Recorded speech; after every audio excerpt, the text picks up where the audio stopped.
It's time for Shawn and Maya in the morning. Quick pitch to Walter, looking for the record, cuts back, he's got it, he's out of it at 25 to the 26-yard line. Walter Payton becomes the National Football League all-time leading rusher. Jordan, open, Chicago with the lead. The Chicago Bulls have won their 6th NBA championship. Chicago has won the Stanley Cup. Palmero over the head of Jenks. Uribe charges, throws, out! And the White Sox have won the World Series. A little bouncer slowly toward Bryant. He will glove it, go to Rizzo. It's in time. And the Chicago Cubs win the World Series.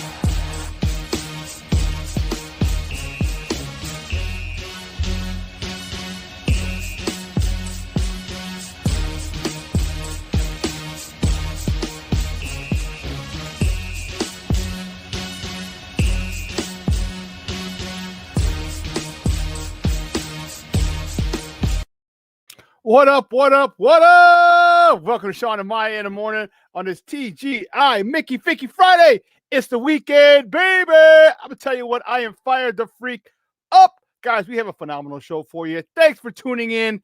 And man, oh man, guys, I'm your boy, the Superback Shawn Sierra.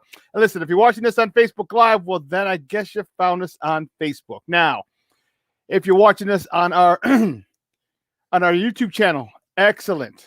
Okay, and if you're not watching this on our YouTube channel, what in God's name are you doing? All right, go to YouTube, type in SportsZone Chicago, and click boop, boop. You're like that. You're like that. For all my non-Spanish, non-English speaking people, you're like that. It means just like that. Boop, boop. Click subscribe, okay? If you're watching this on Facebook, make sure you like SportsZone Chicago and make sure you like Shawn and Maya in the morning. And if you're listening to us and watching this on the app, that's even more excellenter, wherever you get your apps from, whether it's Google Play, iTunes, Amazon, Walmart, Sam's Club, Costco, Walgreens, CVS, wherever you get your apps from, type in SportsZone Chicago, download it, take us with you on the go. And not only will you get Shawn and Maya in the morning, you're going to get our 4 other live shows. You're going to get a total of 5 different live shows. You're going to get 5 different live shows in addition to the podcast. Okay. So make sure you do that and, take us with you, take us with you on the go. Now you can also tweet the show. You can tweet us at SM_mornings, @SM_mornings. Okay. Or you can tweet us at SportsZone Shy, the CHI at SportsZone Shy. Now, if you want to follow me, just me personally online, want to know what I did? Let me tell you what I did. Want to know what I did? Here's what I did. I mean, nice and easy for you folks. Nice and easy. One handle for Facebook, Twitter, Instagram, Snapchat, the Snapper. All one handle at the Shawn Sierra. If you want to follow my lovely co-host, Maya Akai, you can follow her on Facebook and Twitter at the Sports Chica. Come on. Don't be so silly. Silly. I'll tell you about that in a second, Ivan. Don't be so silly. Uh-oh. What's going on? What the hell is that about? Okay. If you want to follow my lovely co-host, Facebook and Twitter, follow her at the Sports Chica. If you want to follow her on Instagram, because you do it just for the gram, just follow her at Maya_Kai. It's MAYA_AKAI. Now, I would be remiss if I didn't bring him out. He is the man behind the curtain, the Wiz, but I like to call him my Puerto Rican Swiss Army knife because he's the guy who makes everything run all smoothly and shit. He's my man, the one, the only. His only major flaw is that he's a Cub fan. Ivan Vargas. Ivan, what's up, Papa? What's up, Shawn? I'm flaw my ass. All right.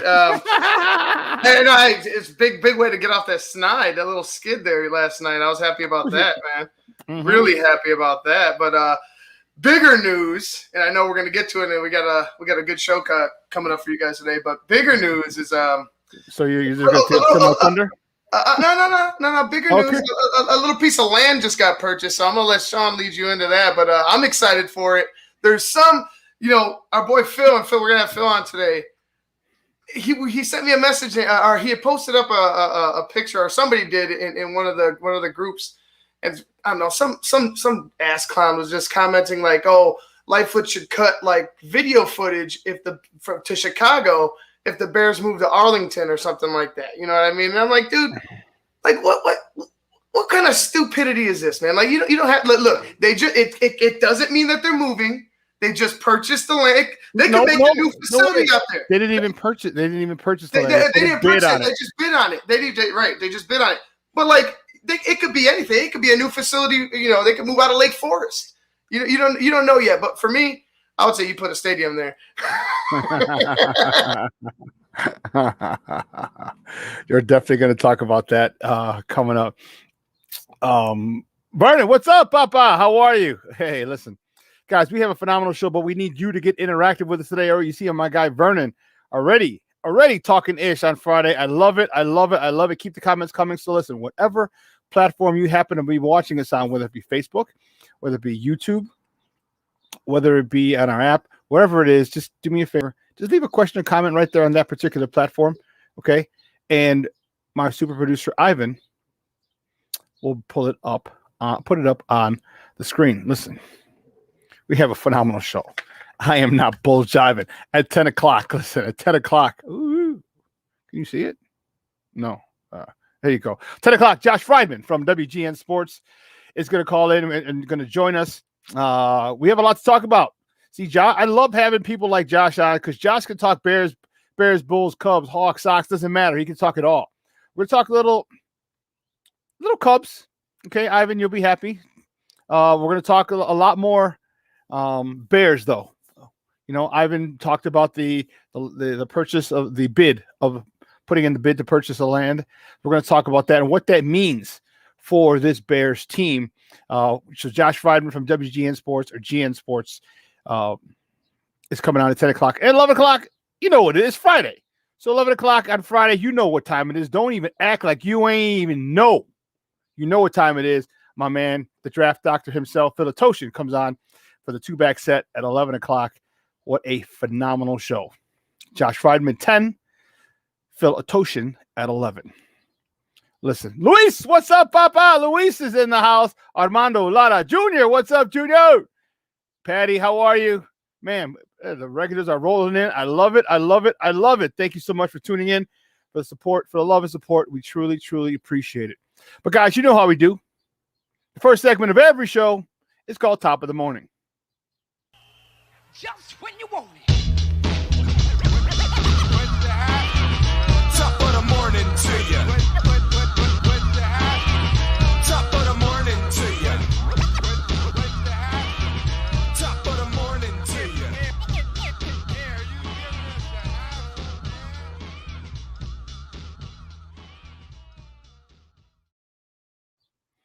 The Top of the Morning segment is powered by the Chicago Crusader newspaper.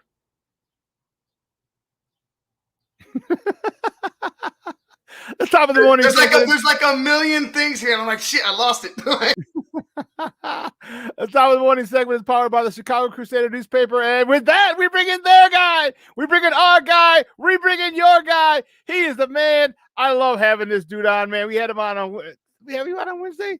Man, it seems like so long ago. But you know what? He's giving us a special appearance on Friday, baby. He's the guy you can find on Twitter at ACA Joe. Let's bring him out. Joseph Phillips, what's up, Papa?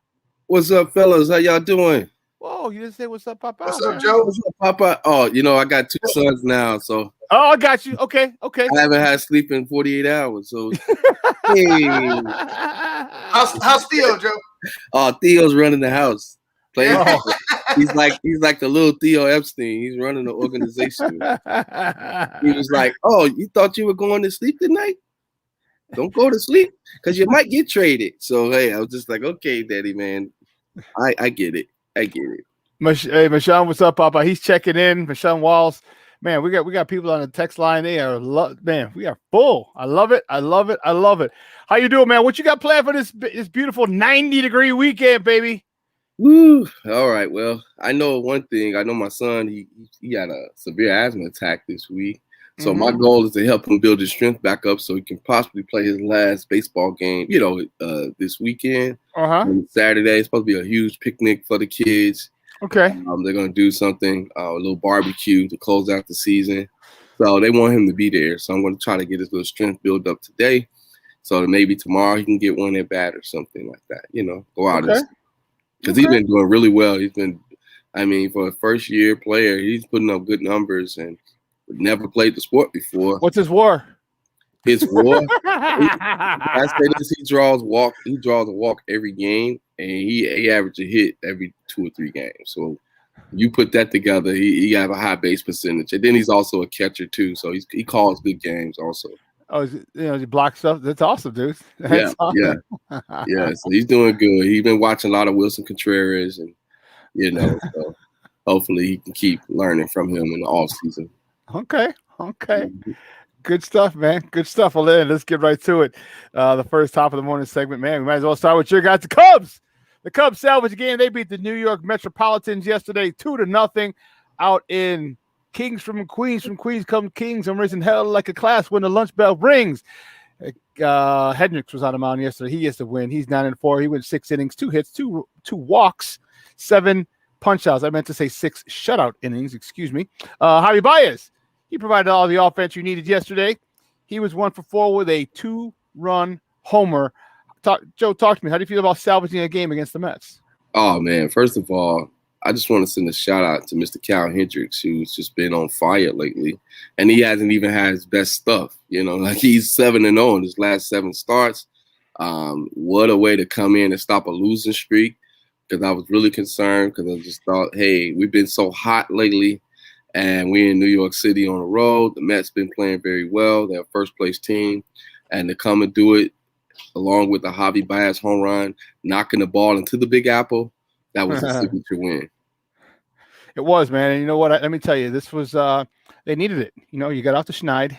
You got you salvaged the game of the series, and now you can move on. That's the one thing. It's okay. When you're playing good teams. Okay, it's okay if you lose the series 2-1. Of course, you want to win 2-1, but you don't want to get swept. Okay, you don't want to get swept, because then that shows that you literally, despite what the scores are, it looks, and the optics of it are that you had no shot. Even if it's 2-1, 1-0, 3-2, you know what I mean? Those scores, you still get swept. But the Mets are good. They're 35-26. Okay, the Cubs are 39-30. Atop the Central and atop the East, respectively. So you weren't playing any scrubs, man. You weren't playing any busters. You're not playing the Washington Nationals or the Miami Marlins or the Arizona Diamondbacks, who set the record for futility. Was it 23 straight losses at home on the road? Come on, man, that's crazy. But I digress.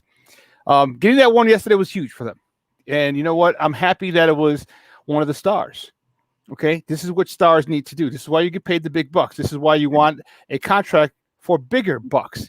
Because when you're on a schneid, okay, we need the Chris Bryants, the Javi Baezes, the Wilson Contreras, the Anthony Rizzos, and hell, even Jason Hayward. You got a lot of money too, Papa. So you got to start contributing as well too. So these are the guys that really need to step up in those crunch times. And it's not, it wasn't a 7-8 nothing blowout. Okay, where a whole bunch of other people could contribute. Here's the time. Big time players make big time plays in big time games. It was a big time game for you yesterday because, again, you didn't want to get swept by the Mets. You were on a schneid. You had a little losing streak going, and you had to break it, and you did. So I was happy with Javi. I still like Javi, and what he does is just awesome. I mean, now you are going to Miami, or I should say, Miami's coming here. I should say. Miami's coming here, so now the other guys can step up and kind of get their feet wet and move forward. But I was happy with the win yesterday. Kyle Hendricks looked really, really good yesterday. Joseph, he looked really, really, really good. Yeah, he was dealing, man. I saw the movement on his change ups, his fastballs. He was looking a little bit like Greg Maddux, on that mound a little bit. They call him the junior professor. And he was willing and dealing and calm as a cucumber. So at the end of the day, if he can keep that up, he was our opening day starter. He's earned that reputation. And I think when it comes to the trade deadline, I think we're like a 1A away from really just riding the ship for this season, and taking it all away. Yeah, I think you are. You're in quite a conundrum because you traded away Yu Darvish. That allowed you to get Jock Peterson, but now you're an ace away, and we've said that before, and it's just ironic that once you trade you away, we thought and many fans, even many Cub fans, thought that was the beginning of the fire sale. Okay, it was a salary dump. He had one of the biggest salaries. You figured he's gone. You're going to get rid of some other people as well, and it wasn't. In the Cubs, the team had a different idea about that. It reminded me of Major League when they decided to come together when they were trying to lose, and the team decided to come together. And this is what it's. But this is a little different because the Cubs are talented. And I've never strayed away from that. Like, I'll talk shit to you guys, just because in all in good fun and ribbing. But realistically, I've always said, and Ivan can back me up, is, you guys are good. You guys have talent. You're not devoid of talent. You just got to put it together. And right now, you guys are putting it together. You're a game a game ahead in first place. This in the middle, toward almost the middle of June. Who would have thought you guys would have been here? But you know what? You're here, and it doesn't look like you're going anywhere. So and shout out to the Cincinnati Reds too. For some reason, they got the Brewers numbers this year. I don't know how they're able to do what they did against the Brewers, but the Brewers have been so hot. They've hotter than us. And Reds just came in and was like, we're gonna kind of like keep you in your place a little bit. So I think was it a sweep this week for them? Or was it yeah. The last time they played the Brewers or the Cardinals? I'm sorry. Brewers and the Reds. No. I think they took the series. They did take the series, right? But we needed them to lose because every time the Cubs lost, the Brewers was losing. So that's good for us. We need a little bit of help too. So let's not forget that. You always have every team has that team that is a pain in your ass. Okay, it doesn't matter what the record is. Remember when Kansas City, when they were horrible and they were just a thorn in our side? We could be in first place, 15 games ahead of the Royals, and we're losing series 2-1. They're getting swept by the Royals. Remember those days? I mean, so every team. Remember the Yankees had it with the Rays when the Rays first came were first formed, and the Yankees just couldn't get by the Rays. The Rays were winning series, and you're like, how the hell is the evil empire losing to this team of misfits, basically? Because it's just draft picks of unwanted players. So every team's got that team, and you know what? Maybe that's the team for the Brewers, and I just hope they keep playing. Well, they will, because they're under the same division. So you have to keep hoping that they help you out, give you some, get you some games, and give you some leeway. And it makes sense too, because there's a pecking order in the National League Central. You got the Cubs and the Cardinals, then the Brewers.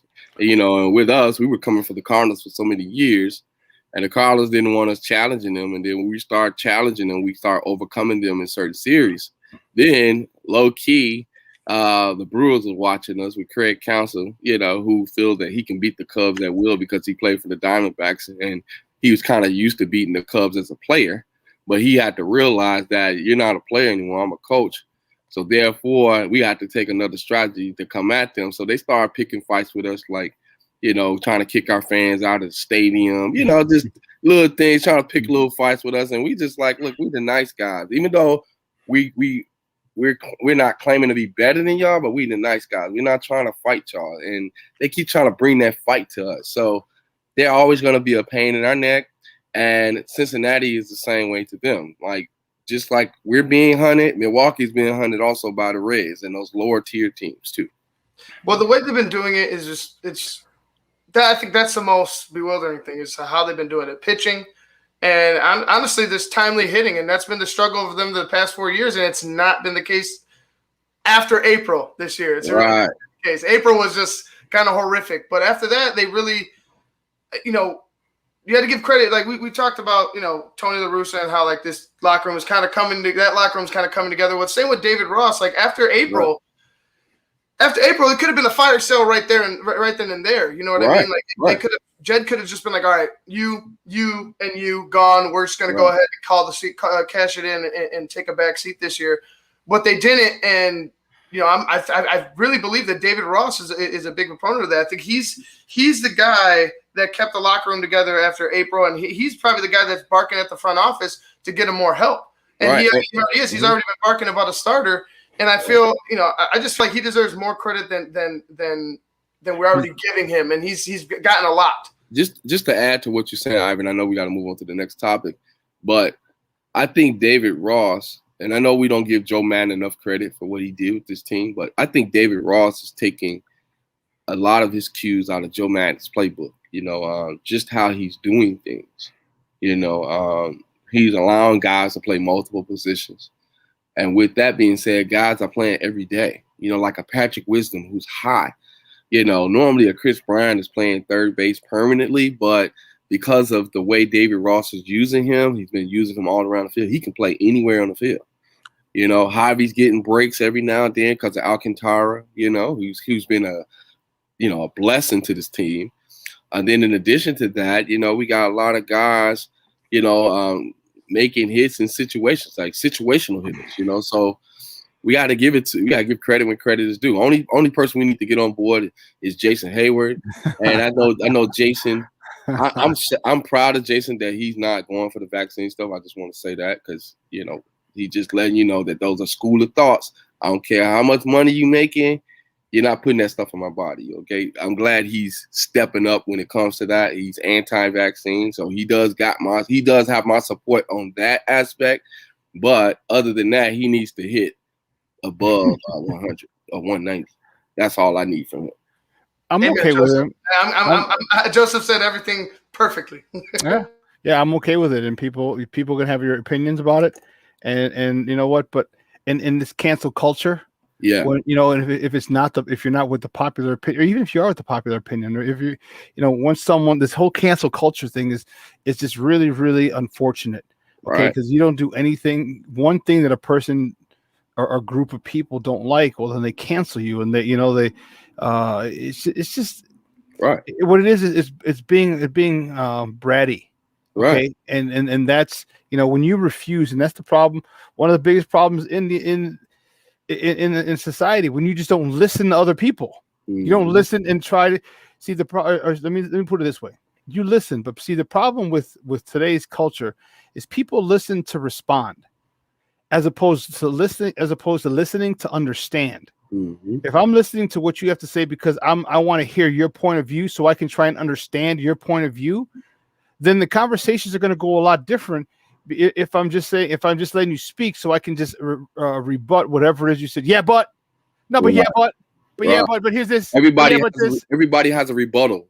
Isn't what I mean? And you know what? And if you just listen, and people. And here's the crazy thing. And before, I know we're going off on a tangent, but I was talking to my mom about this the other day. I'm like, look at all the free shit they're giving away, And for me, like this is what's really bothering me. Right. They're giving a lot of shit away just to make sure you get the vaccine. Right. It's so weird about that. That's some old New World Order Illuminati type stuff. I give your kid a freeze pop if you come take the vaccine test. That sounds like the drug dealer on the block. We don't have time for that, okay? And here's another thing, Joseph. Dr. Fauci was a fraud, as you found out in his emails. We've been saying that all along. He's been communicating with Bill Gates from day one, okay? He's been communicating. I know I don't want to get off something, but he's been communicating. Let's get back to this. The last thing was this. The last thing was this is that in addition to giving free stuff, well, wait a minute. If everybody needs this, aren't there cancer patients that need chemo and everything that could be free, or medicine that could be free? Right. So all of a sudden this came about, and they're giving this away. Exactly. And when you don't give, you don't give it away. You don't give it away when it's valuable. Okay? Right. You don't give it away, and especially our country, who is the most opportunistic and capitalistic country in the world. And when they give this away, when they can charge you $20, $30, $50 a shot. Right. Come on, man. If we really needed it, why are you giving it away if we really need it? And then look what Lewis Lewis is other. Look what they're doing to NFL players who don't take the virus. Now you're basically quarantined now. Right. It's segregating the country, babe. Let's do a show on this one day. Hopefully. No, they turned on Anthony Rizzo because, like you mentioned, Joseph, you had mentioned Jason Hayward. Well, Anthony Rizzo also hasn't taken the vaccine, and he's had cancer. He has legit problem. Him and his wife have talked it over. They made a decision about his life. Right. And they decided not to. Oh, how dare you, Anthony? How dare you? Sean, the media. I was listening. I was listening to the score or something. They immediately turned on him. I know. Immediately turned on Anthony Rizzo, the guy that's been their first baseman doing everything to help community out. They discredit everything he did. They discredit everything he did. This man gives to charity. He feeds the hungry. He does all these things. And then here he comes. As soon as he say, I don't agree with Dr. Fauci and all these frauds that come along with him and Bill Gates and all these. First of all, I want to know how in the world is Bill Gates a doctor now, okay? You went from an IT guy to a doctor with your faulty software. And you think we're going to take your opinion on your health, on our health? You think we're going to put our health in your hands? Are you kidding me? That's just a message I want to send. And for those who keep pushing that vaccine, man, please have a seat because you don't even know what's in the vaccine. That's just another story within itself. Yeah, let's move on. And you know what? We got a minute and a half.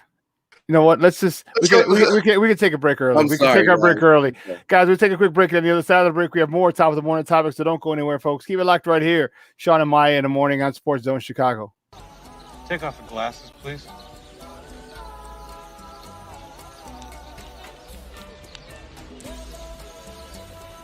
You look familiar. You got a record? Yes, sir, he's got a record. He's got a great record. The Black Rooster, 13 KOs. Paco Aguilar, El Gallo Negro. He's got a great right uppercut. AutomotiveMap.com presents the Sports Flash on the SportsZone Chicago. Swung on, hit in the air, deep center field. Back goes Pilar to the wall, gone. Tip measure homer to dead center for Javier Baez. Cubs lead 2-0. What a blast. The action on the Cubs radio network. Javier Baez with the blast. 2-0 the final over the Mets in New York on Thursday. Kyle Hendricks gave up 2 hits over 6 innings. He walked 2 and struck out 7 as Chicago improves to 39-30. With wins in 6 of 10, they've got a 1-game lead over the Brewers in the race for the top spot in the NL Central. The White Sox got pounded 10-2 at Houston. Starter Dylan Cease tagged for 6 runs over 3 1/3. He gave up 4 hits, walked 2, and struck out 4. The Sox still the leader in the AL West by 3.5 games over Cleveland. Download the free Score app. Lightning fast updates so you never miss a thing. It's why the Score app is one of North America's most popular sports apps. I'm Chuck Sanders. That's the Sports Flash on the SportsZone Chicago. Staples Connect has everything for school at amazing prices. Right now, 24-count Crayola crayons, 2-pocket polyfolders, and 4-ounce Elmer's glue are just 50 cents each. So your student won't just be ready for school, they'll be art project masterpiece ready. It's a popsicle stick Eiffel Tower to scale. Get more than ready for school with amazing prices for everything on your list. Visit your local Staples store or get it same day with Instacart. In-store only in 619, limit 30. Instacart delivery subject to availability. Additional fees may apply. Does learning a language feel like this? No habla español? Hablo. It's hablo? Yes. It's hablo. When you learn a language, you want to actually use it. Babbel is designed with that goal in mind. Since my husband is from Guatemala, I'll apply what I've learned in Babbel to our real life situations. The app is so easy to use and it's so practical. It helps you learn things that you will actually need. Babbel, language for life. Celebrating 10 million subscriptions sold. Now try Babbel for free at Babbel.com. That's Babbel.com. Babbel.com.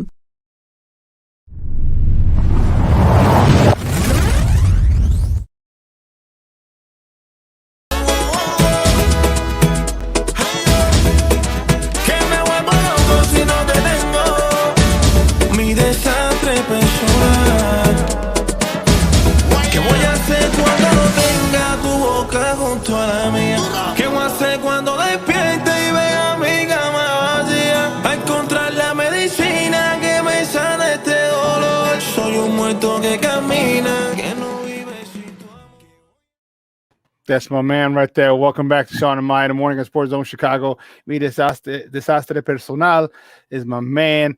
Dude, we have to find this, dude. We have to find that shirt or a shirt very similar to the hole in it. You know, to what he's wearing, dude. Because I'm gonna wear that for my birthday. Dude, white pants and that. Come on, man. Come on, dude. I be pimping. Big pimping. Spending G's. I love it. Hey, but listen, let's move on. The next top of the morning topic. Where we at here? My White Sox. Oh, my White Sox. This was a rough one yesterday. You know what? Mama said it'd be days like this. You know, Mama said there'd be days like this. You know, the White Sox got blown out by the Astros yesterday, 10-2. Dylan Cease was on a bump. He got the L. He's 5-3 now. 3 1/3 innings pitched. 4 hits, 7 runs. 6 of them were earned. Two walks, 4 punch outs. You know, we're gonna have that game. Everybody has those games. Unfortunately, I don't know if I want to say defense was the issue. You know, it started in the first with Tim Anderson and Jose Altuve, first batter up, but Tim had to go deep into up the middle, and he had to go deep, and so he had to turn around, and let's not get it twisted. Jose Altuve might be 5'2", but that joker can scoot down the line. He scooted down the line, and he just beat that throw. And that started the floodgates. That really started the floodgates. Then the throw by Yoel Moncada, that was his desastre personal. That was his personal disaster right there. You know, because he hasn't been playing. He had missed 3 games. So it was a typical, a picture perfect 5-4-3 double play around the horn, and he threw the ball low to Danny Mendick. Then there's argument whether Danny Mendick could have caught the ball or held on, but now since he didn't, now there's runners on first and second, nobody out. And boom, there goes a home run, and that opened up the floodgates. Small things like that happen. You know what? Yesterday's the kind of game you got to say, hey, you know what? It happens to everybody. We've done it to a lot of people. Let's put it behind us. We got 3 games left with the Houston Astros. Let's go back and show these cheating mother hubbards, some real baseball. Because now they're about to start playing the upper echelon of teams. I know the Tigers are good. It's good for winning. It cures all losing streaks. But a team like Houston, even though they cheat and they do all these crazy little things, they're still good. And this will be a good test for the White Sox, because if you're going to go through the American League, eventually you're going to run into either the Yankees, the Tampa Bay Rays, and those stinky Houston Astros. Okay. They're really good at what they do. So this is a good test for y'all lineup. This is a good test for y'all starters. As you can see, they can explode at any moment. It's going to explode for 10 runs on Dylan Cease, who got one of the best ERAs on your team. And the Astros are the real deal. Like, they aren't anybody that's going to back down. They're not going to back down to anybody, in spite of them being busted for cheating. So, yeah, I'm still annoyed with that whole situation, but you're right. They're in a stretch right now where it's a litmus test. You just got out of a big series, and here's what I'll chalk it up to. You just got out of a big series the day before. Okay, you just got out of a big series where you with the Toronto Blue Jays, and it was not the Blue Jays. They had Blue Jays the other day. They had I was at the game and I can't remember who the hell. the Tigers. The Tampa Rays. Tampa Bay Rays. Okay, Tampa Rays. Okay. Tops in the AL East, and the 3-game set, each game was dramatic. Each game had a playoff feel. You won the first one, they won the second one, and all of a sudden, or you split the first 2, and now you have the rubber match on Sunday, or not Sunday, on Thursday or yesterday, when it was or Wednesday. So now you have to who's going to win the series. And it was good. The White Sox came back. They the 10th in the 10th inning, and I love it. Then right away you had to hop on a plane and go to Houston. I think that with a lot of the emotion that came along with that win, the series win, and then the travel, I think they just it's just one of those games. It happens. Right. It happens, and you just say, you know what, it happens, and move on. Right. And now we got 3. We got 3 more games in the series, and I think we're okay. Right. And I think the main thing with this series is how you respond.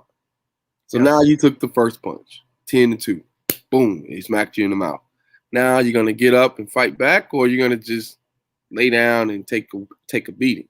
And I think this White Sox team has shown resilience from day one, even though they got a crazy locker room and some crazy young guys on their team. But one thing I'm learning is that they have resilience. They're young enough to understand the importance of winning, and then they also young enough to not be afraid of who you playing against. You see what I mean? So I don't think they're afraid of Houston, even though Houston, have made it consistently to the AL championships, over this past 3 years, whether they were cheating or not, they were caught. What I'm saying is that they're almost like the team to beat, them and the Tampa Bay Rays. So this is a litmus test, like you said. Hopefully, you guys can come back and respond tonight, and just show them that, hey, we're not going anywhere. I think we will. We have Carlos Rodon on the bump.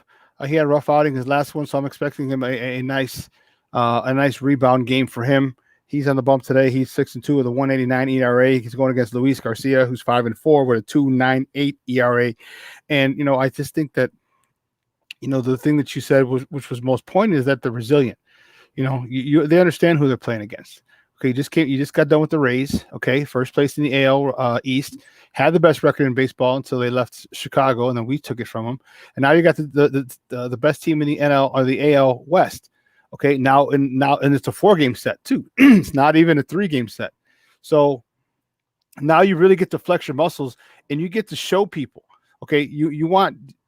We Sox fans talk about how we get dissed all the time and how we get shit on and we don't get pub, and ESPN always omits us when they're talking about Chicago. Okay, well, you know what? Now you want respect, then you better go beat the big boys. You better go beat the teams in first place. You better go beat the teams with East Coast bias, or even Houston, because Houston's always in there now they've been cheating.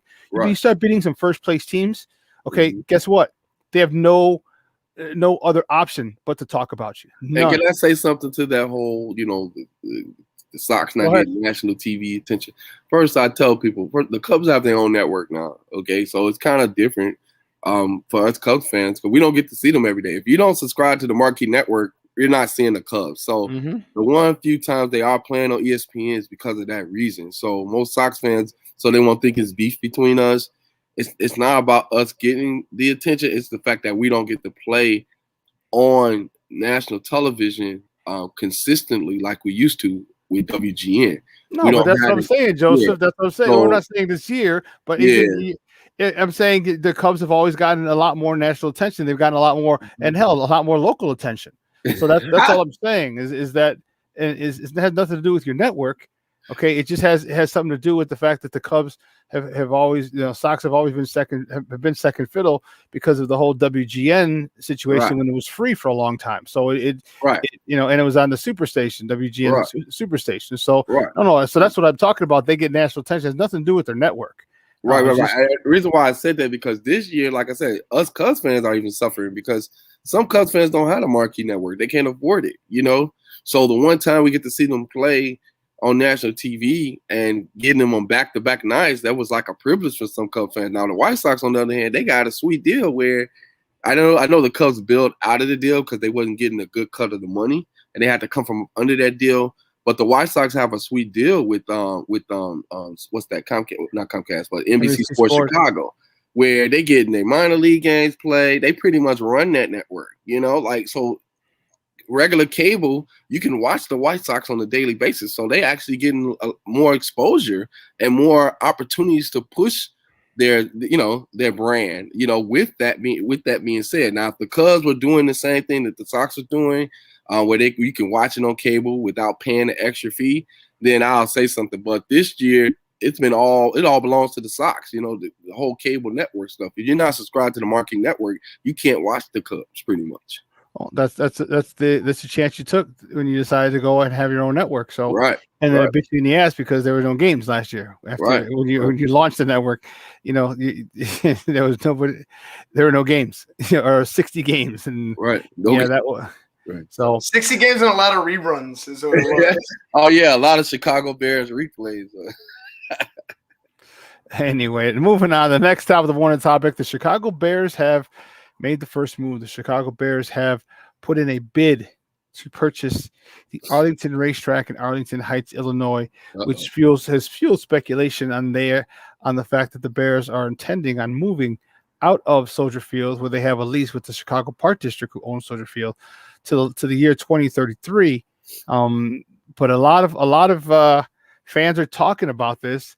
and the Bears came out. Ted Phillips released a statement yesterday saying that they were, their job is to look at the best, all options, the best options for this team, for this franchise, and they're doing that. So then the mayor came out. So Joe, talk to me. What do you think? Because the mayor came out and she was pretty nasty. The mayor's been she's a Bears fan. She's a Bears season ticket holder as well.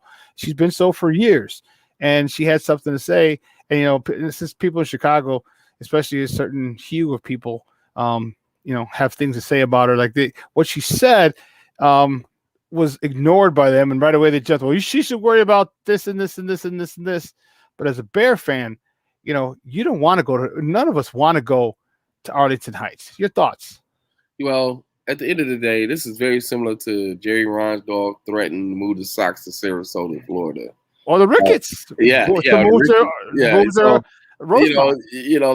you trying to get a message to the city, you like, hey, okay, I'm about to start making these public movements to show them that we're serious business and we need upgrades in our stadium.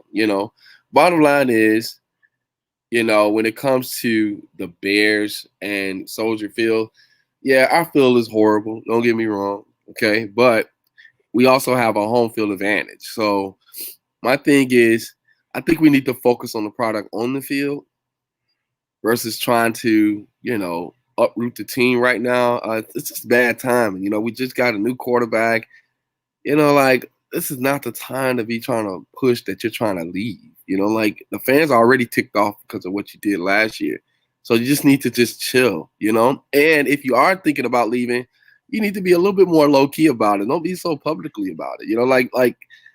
If this is something you need to negotiate with the mayor, then do that. Do it quietly, but don't get the fans involved with this because the fans are already ticked off on the Mitch Trubisky situation. Yes, you drafted Justin Fields. You got yourselves out of the hole. Now you're about to put yourself back in the hole by talking about relocating the team and threatening to move the team. We don't need that right now. This is the worst case scenario. Why are we trying to move? Just be cool. If it ain't broke, don't fix it.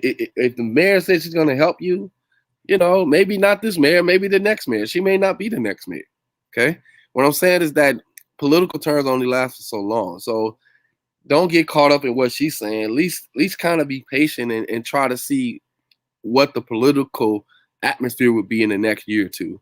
Then if nothing changes by then maybe we can make a move. And the mayor, I'm okay with what she said. Okay. I am more than okay with what she said. She called it a negotiating tactic, something they've done in the past. I am more here's the statement from Mayor Lightfoot, and that's what I was trying to find before I came on. Hello, how you doing? It said, our city is home to some of the world's finest sports teams who played a vital role in the city's reopening. As part of the city's recovery, many organizations are doubling down on their commitment to Chicago, and we expect the Chicago Bears to follow suit. The Bears are locked into a lease at Soldier Field until 2033. In addition, this announcement from the Bears comes in the midst of negotiations for improvements at Soldier Field. This is clearly a negotiating tactic that the Bears have used before. As a season ticket holder and longtime Bears fan, I'm committed to keeping the Chicago name in our football team. And like most Bear fans, we want the organization to focus on putting a winning team on the field, beating the Packers, finally, and being relevant past October. Ooh. Everything else is noise. So, she has some good points. Okay, and here's part of the issue. The Bears, you screwed yourself. When you decided to put that stupid ass freaking spaceship inside of Soldier Field, you screwed yourself. Okay? We had, you can't hold Super Bowls here. You can't hold because of the capacity. Okay, it is not domed, so there's there's no chance of us hosting the Super Bowl here in Chicago, which has the infrastructure to host it. Okay, so that was them. That was that situation back in 03, 04, probably 2000, 2001 when they finally came up with the final concept. Here's the thing. I there's a lot of teams that don't play in their city. Dallas, they don't play in Dallas. Who else? The New York. First of all, the New York teams, they don't even play in the state of New York. The Pistons are like that too. Like they don't play in Detroit. They play in like Auburn Hills. You know. Like, no, the Pistons are playing the city now. Oh, okay, they back. Okay, well, Yeah. I'm just saying it was a time where so a lot of teams like don't play within the city limits, and that's so that is neither here nor there. But I'm saying like our tradition is there, and that's one of the things that makes Chicago great. And one of the hosts of the shows here, Michael Haltek, talked about what they can do. He says, because if you don't realize it, he's a Chicago Bears historian, and I highly suggest you check out Haltek Hall on Wednesday nights here on SportsZone Chicago. And Soldier Field is on landfill. Right. For those people who don't know, a lot of the remnants of the Chicago fire, they're put into the sea, into the lake right there, and that's landfill. Okay, so for me, I am or for this way, Michael said, hey, you know what you can do? Burnham Harbor. You dug out Burnham Harbor, which is right by the museum campus. He said, fill it in, create a state-of-the-art facility. Okay, obviously it's going to take a couple of years to do that. Right. But fill it in, have a state-of-the-art facility. He even had a great idea. He said, if you put the north side of the stadium, okay, and the north wall of the stadium or side of the stadium, and have that all glass where you can be in the stadium and look out into that or onto that, the world's most beautiful skyline. What a touch that would be. Okay. There's also some stuff in down a little further south that, you have Meg's Field. There's places you can do it. Build it by Navy Pier. Like if you have to. My whole thing is it's just bad timing. Why you didn't do this when you was 12-4? Right now is not the time to be talking about moving because you're gonna make the fans angry. Well, John had the point. It's either a negotiation tactic for the renovations or to get something like Burnham Harbor, which I don't know if the city would be willing to give all that because that's a lot, or sell the team. And we've heard about the inside turmoil between the family, between the board. So maybe they're leaning towards that. Maybe it's like, hey, if we can't get the renovations in Chicago, we're gonna go ahead and buy this piece of land and sell the team, and then what are you gonna do? How about this? Let's renovate the team first, okay? Let's get. But Joe, no, because you're talking apples and oranges. And everybody who's saying we'll get the team first, okay? The general manager's dealing with the team. That's his job. Okay, so you don't talk to Ted Phillips, you don't talk to McCaskey, you don't talk to them about fixing the team. That's the general manager's job. They're doing that. So they're talking about the owners. So these guys this is their job. They're looking at the business aspect of not according to that press conference. Not according to that press conference. The key word in that press conference was collaboration. Come on, Joseph. You know what? Don't give me that garbage. You know darn well. Just because you're collaborating, you have your job. They have their job. Ted Phillips and them run that team. They control everything that goes on. They control what Matt Nagy does. Doesn't make decisions on personnel. That's not his job. Look, they control what Matt Nagy does, and they also control what the GM does. Just like you saw in that press conference, okay? They're making the football decisions. They're not football people. They make football decisions, and they aren't football people. We know that. We kind of turned a blind eye because we drafted Justin Fields.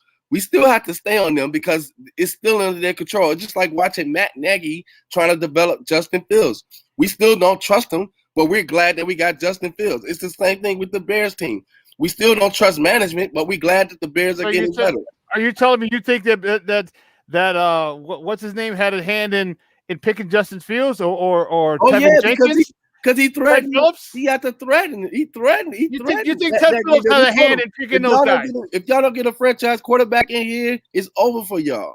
Plain and simple. That's why they went after Russell Wilson and they didn't get him. So they had to take the next step, which was the draft. And we said that was going to happen. Come on, y'all. There's other people in the jobs. Come on, y'all. No, I said that we said that if we couldn't get Russell Wilson, the next step was what? The draft. Correct? Right, and we were sitting, and we were no. We were sitting at 20 with a tackle. Everybody would have been sufficed with 20 being a tackle, and then going after a quarterback later in the draft because we already had signed Andy Dalton. Nobody was expecting a top. Hold on, let him finish. Hold on. Let Ivan finish.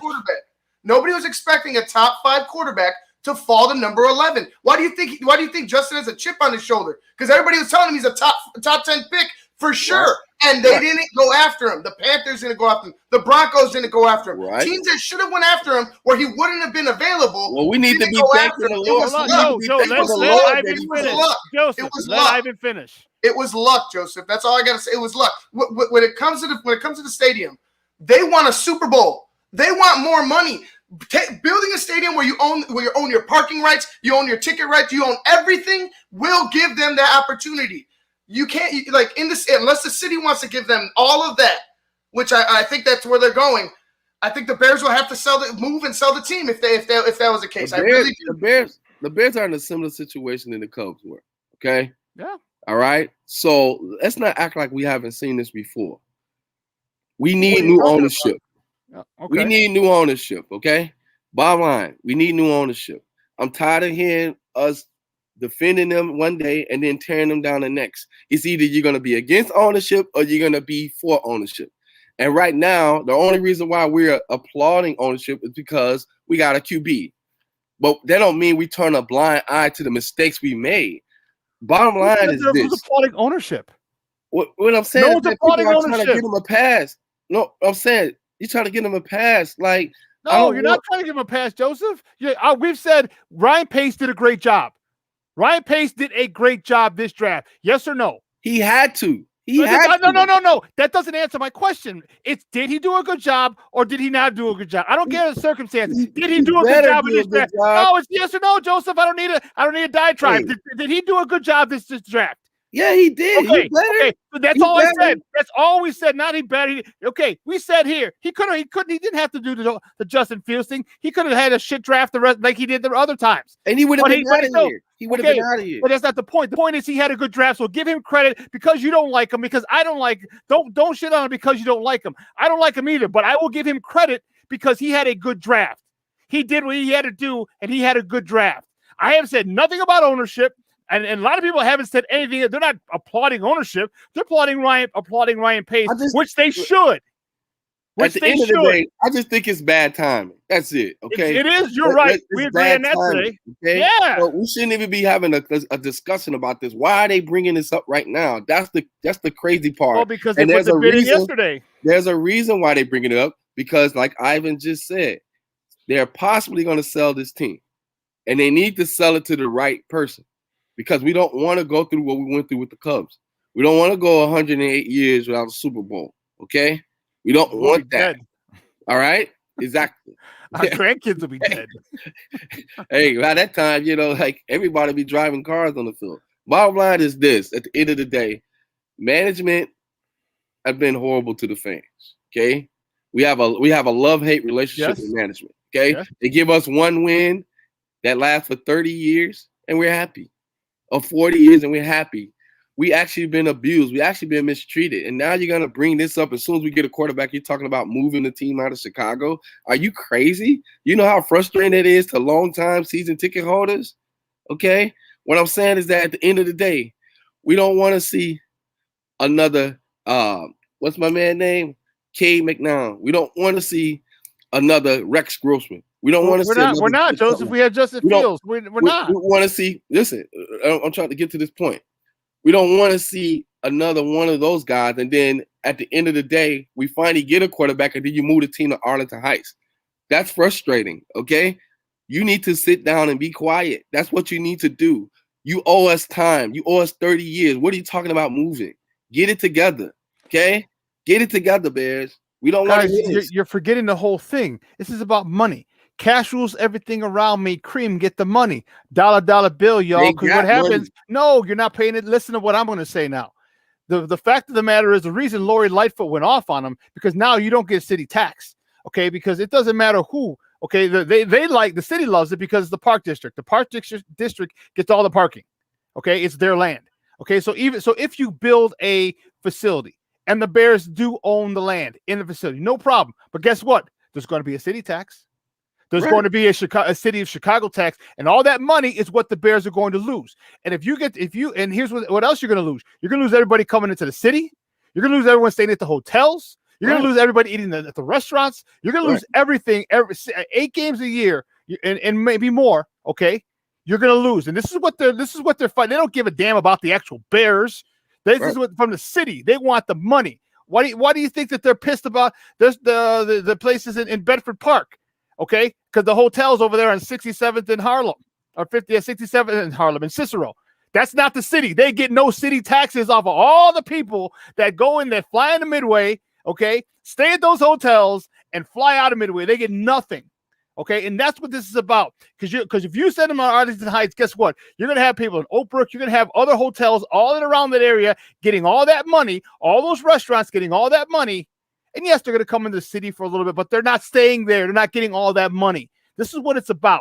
And this is like the mayor said, she's not stupid. Okay, she understands it's a negotiating tactic, like the Ricketts. Remember when the Ricketts went to Rosemont? Right. Man, city of Rosemont said, hey, you don't got to pay city taxes for 10 years. Right. And they came back to the city, and all of a sudden those landmark restrictions that they were facing magically disappeared. Magically disappeared. It's political. It's all about, this is the most corrupt city in the world. This is Crook County, okay? I understand the political aspect of it. But what the Bears don't understand, you don't have time on your hands. Fans don't got time to be playing games with you. And I know that some fans are more forgiving than others, but you got a fan base that that aren't trying to tolerate your foolishness.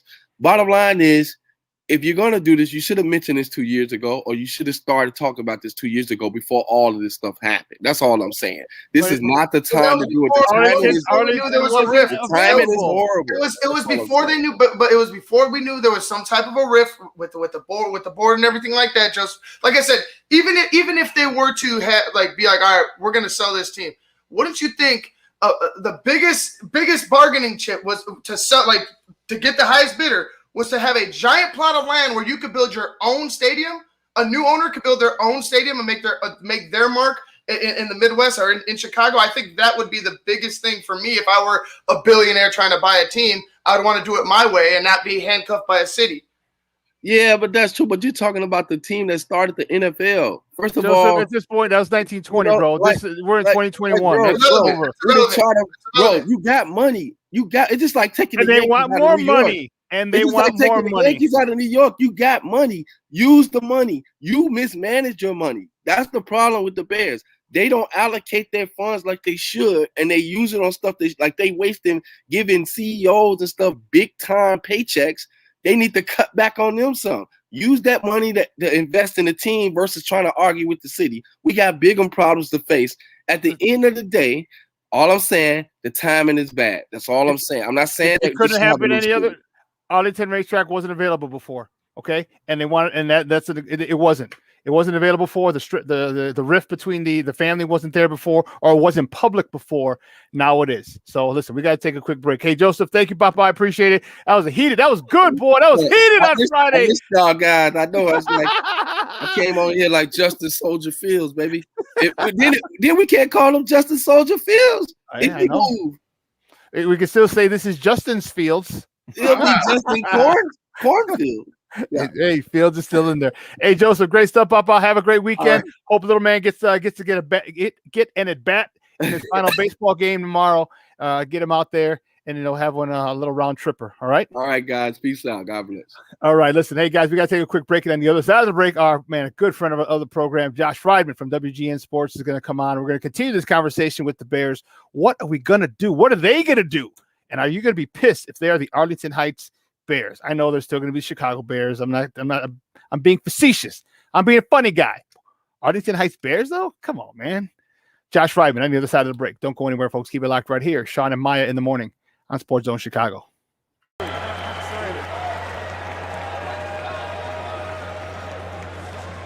Boy, how exciting is this? With the 11th pick in the 2021 NFL Draft, my Chicago Bears select Justin Fields, quarterback, Ohio State.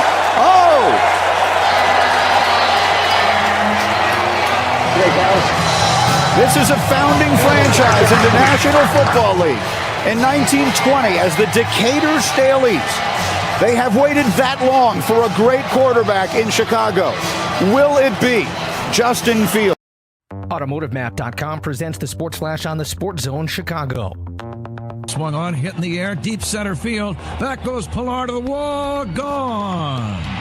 Tip measure homer to dead center for Javier Baez. Cubs lead 2-0. What a blast. The action on the Cubs radio network. Javier Baez with the blast. 2-0 the final over the Mets in New York on Thursday. Kyle Hendricks gave up 2 hits over 6 innings. He walked 2 and struck out 7. As Chicago improves to 39-30 with wins in 6 of 10. They've got a 1-game lead over the Brewers in the race for the top spot in the NL Central. The White Sox got pounded 10-2 at Houston. Starter Dylan Cease tagged for 6 runs over 3 1/3. He gave up 4 hits, walked 2, and struck out 4. The Sox still the leader in the AL West by 3.5 games over Cleveland. Download the free Score app. Lightning fast updates so you never miss a thing. It's why the Score app is one of North America's most popular sports apps. I'm Chuck Sanders. That's the Sports Flash on the SportsZone Chicago. Staples Connect has everything for school at amazing prices. Right now, 24-count Crayola crayons, 2-pocket polyfolders, and 4-ounce Elmer's glue are just 50 cents each. So your student won't just be ready for school, they'll be art project masterpiece ready. It's a popsicle stick Eiffel Tower to scale. Get more than ready for school with amazing prices for everything on your list. Visit your local Staples store or get it same day with Instacart. In-store only in 619, limit 30. Instacart delivery subject to availability. Additional fees may apply. Does learning a language feel like this? No habla español? Hablo. It's hablo? Yes. It's hablo. When you learn a language, you want to actually use it. Babbel is designed with that goal in mind. Since my husband is from Guatemala, I'll apply what I've learned in Babbel to our real-life situations. The app is so easy to use and it's so practical. It helps you learn things that you will actually need. Babbel, language for life. Celebrating 10 million subscriptions sold. Now try Babbel for free at Babbel.com. That's Babbel.com. Babbel.com.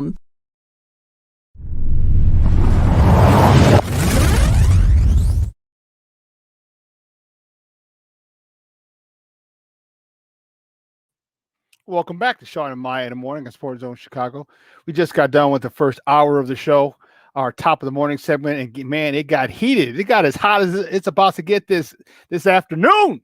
It was in the 90s, it's going to be in the 90s, and we had some hot conversation with Joseph Phillips, myself, and my Puerto Rican Swiss Army knife himself, Ivan Vargas. That was some crazy, crazy stuff. But you know what? We're going to continue this conversation. We're going to bring out a guy who's a good friend of the program. Man, we've been rocking it, 3 years, 4 years now? It might even be 5. Holy sheesh. He had me on his show, was CLTV Sports Feed for years, and he's been on this show often. He is the sports anchor and reporter over at WGN News and GN Sports. You can find him on Twitter at Josh_Friedman. Guys, let's bring him out. Our friend, Josh Friedman. Josh, what's up, buddy? How are you? Super back. What's going on, my friend? Good to see you again. Yeah, long time, man. Long times. Missed you, buddy. And you've grown that in real nice, dude. This has been the COVID beer. I think last June is when I started it, so it's 1 year old. So it just celebrated a birthday. I was just gonna say, I don't remember. I can't picture you without it now. It is weird now seeing pictures without it, looking back and seeing like the baby face and being, this is probably gonna stay. We are getting married, me and my fiance, in October. Supposed to be last October, and I'm thinking just to keep the beard. She likes it, so I would never have thought my wedding pictures would have the manicured facial hair, but looks like it's gonna happen. Dude, you got to get this shit lined up like perfect. Like you got to go. Yeah. I went to a barber like a month ago just to have them do it, and it's a game changer. They do it so much better than I can do. Dude, that's awesome, man. Hey, you know what? My guy, we're going to bring in Ken Davis. Ken sits with me from the 10 to 11 o'clock hour. So it's going to be me and Ken talking with you, Josh. Hey, he is the host of the That Davis Show and the new, I'm not even going to do it. The new host of the Bears Under Center podcast on NBC Sports Chicago. Find him on Twitter at That's Davis. Let's bring him out, our boy Ken Davis. Ken, what's up, Papa? Happy birthday, Josh. Hey, Katie. Appreciate it, buddy. Good to see you. Good to see you as always. Always appreciate everything you, Larry, and JP always did with the full beard, sexy man. Yeah. Josh bringing it. A lot of compliments on the beard. It's only 10 a.m., guys. You know, and Ken got that voice. He got that voice too. So it hits a little harder when Ken compliments you. Like, woo. I'm only about 25 minutes from waking up, so the vocal cords are not stretched out at all whatsoever. But definitely happy to be here with both of you gentlemen, especially with everything going on here in the city, and particularly with those Bears making moves. That something's going on. I don't know what you're talking about. We can at least drink a couple of Bear Kool-Aids and enjoy ourselves on this Friday going into this holiday weekend. Man, so let's get right to it. So the Bears put a bid in on the Arlington racetrack out in Arlington Heights. They put a bid to buy it, and it signaled, it fueled a lot of speculation that the Bears are moving to Arlington Heights to have their own stadium, to have their own brand new state-of-the-art facility, parking, a whole bunch of different streams of income that they don't have here at Soldier Field.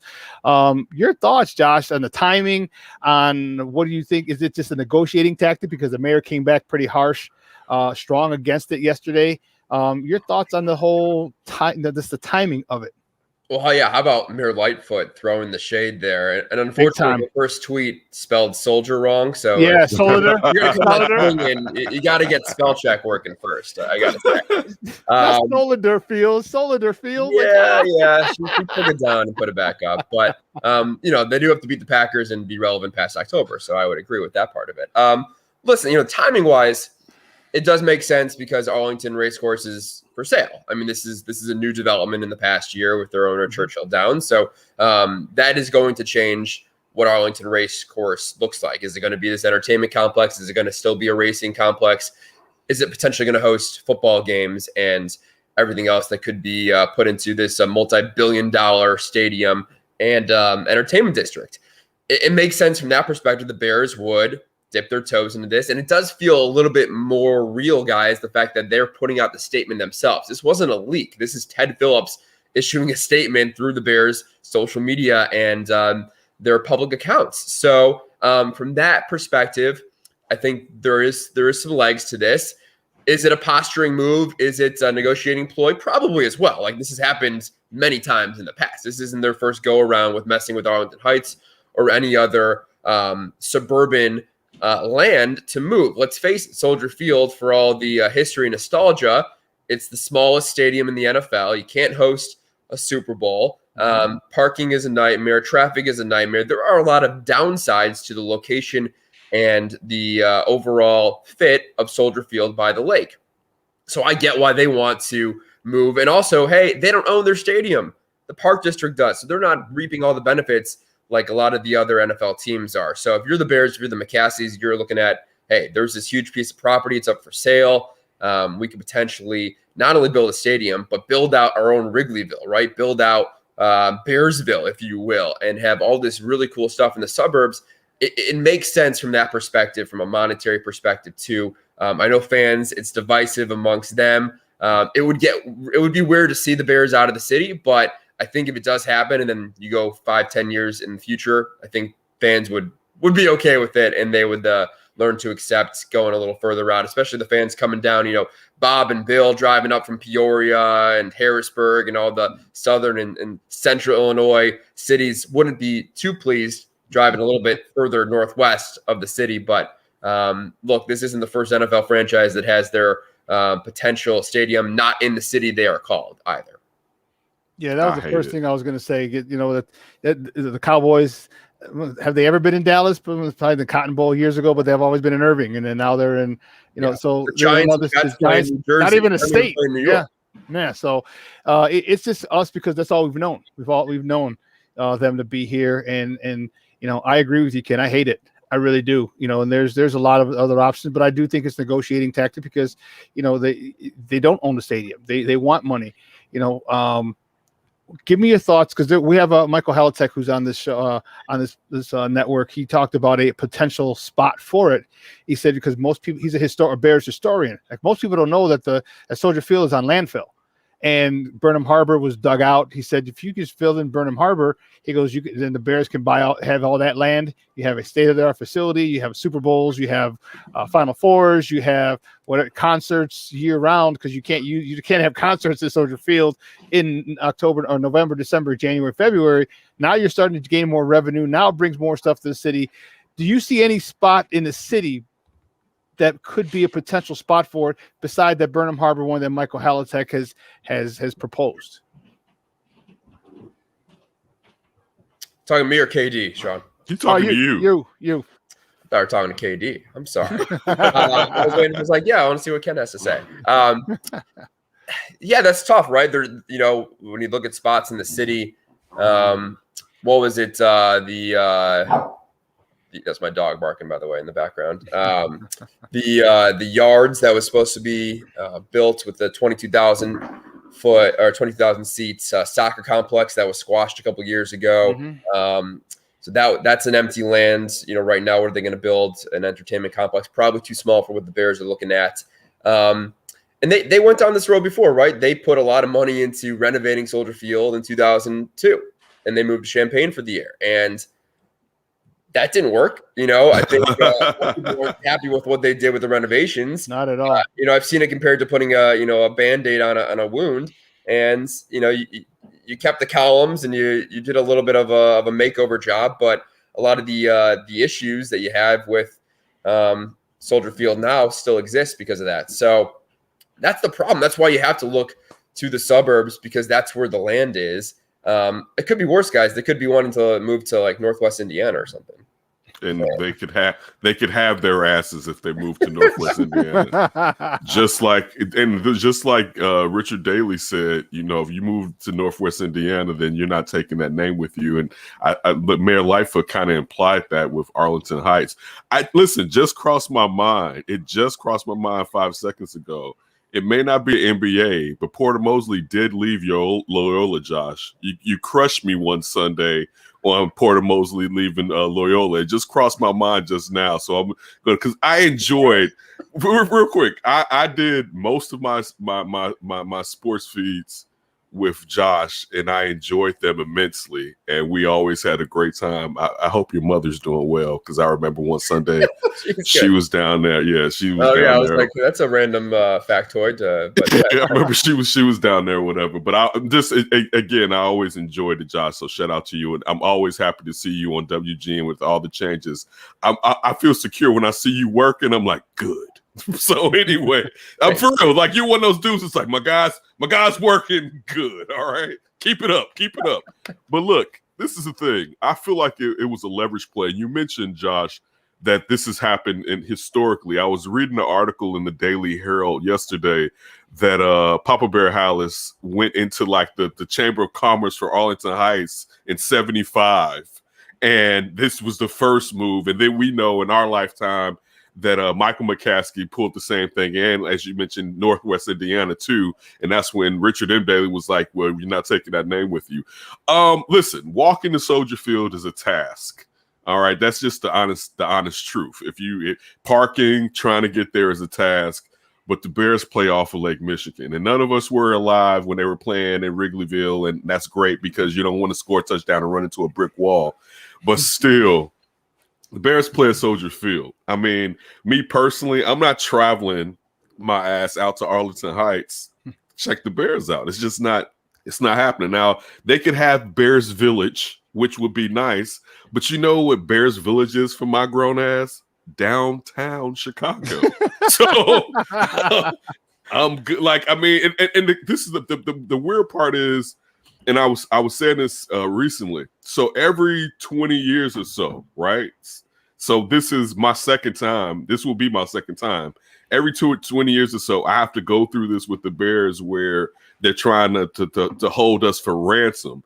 And a lot of people, my former co-host Amaz, was be like, never pay a team to stay in the city. Listen, this corrupt city known as Chicago, they're going to do what they want with my tax dollars anyway. Improve this stupid ass stadium that you all built in the first place that was too small, that made no sense. But go ahead, because when I come from the South Side coming into downtown, and I was mentioning this on the Under Center podcast, when you like, if you've ever taken someone that's never been to Chicago, and if you're coming up Lakeshore Drive and they finally see downtown Chicago, what direction, from south in or north? From the south. Okay. When you're coming up south and you hit, you just hit that right there by Soldier Field. And I had a guy that I used to work for, and he lived in Nevada, right? And when we got right there to that point where the Metro is and Soldier Field is right there together, and he saw downtown Chicago, it blew his mind literally. Well, not literally, figuratively, right? But he was like, "Pow!" I was like, "Damn, he's dead." But no, it blew. But still, to me, that just speaks Soldier Field. But I understand that there are some detractions from Soldier Field, as we talked about so far in this conversation. And I didn't have a question. I was just a statement, basically. Anytime you're going up Lakeshore, whether coming from the south or north, especially if you hit it at the right hour, like a golden hour view, it is breathtaking. So, yeah, I mean, look, the nostalgia, the appeal of having the stadium by the lake, like you said, it's all we've known in our lifetime since, 71? That's where they've played. So it reminds me of when, the Cubs threatened to move to Rosemont, right? It's like, you're not really going to go to Rosemont. And that's a little different because Wrigley Field is obviously, that's been the home for more than a century. And I think there literally would be a riot if the Cubs decided to move out of Wrigley Field and go to the suburbs. For the Bears, and it's different because Wrigley Field, it's the stadium in the neighborhood. It's not like you're missing out on all the other amenities that the modern day baseball stadiums have. You want that nostalgic feel. For the NFL game, it's a little different. You do want to add more seats. You do want to potentially have a retractable roof to attract a Super Bowl or a Final Four or all these other profit-making events. And so, remember, we're speaking from the fans' perspective mostly, but if you're looking at this from a McCaskey and business perspective, it does make sense to try everything you can to, A, start owning the land and the stadium that your team plays in, and B, look at other revenue opportunities. Because right now, they're the 5th or 6th most valuable franchise. If they end up doing this and end up moving and building out this brand new complex, billions and billions of dollars, they're going to be the number 1 most valuable franchise in the NFL. And if you're owning the franchise and that's your wealth, that is what the McCaskies have. They're not, the Ricketts family that has TD Ameritrade or something else. This is where their money is, and this is potentially the golden goose. You got to see if it can hatch a couple eggs, right? Totally. Listen, there's no way in hell I wouldn't own my own stadium. Everything that I said previously, know this. I would have fleeced Chicago for Soldier Field years ago if I was the McCaskies. All right. I would have leveraged it until the Park District can use it a little bit, but I would own it. There's no way I wouldn't own my own stadium if I was ownership in the NFL. It's ridiculous. But I still want them to stay in Soldier Field. That's just my.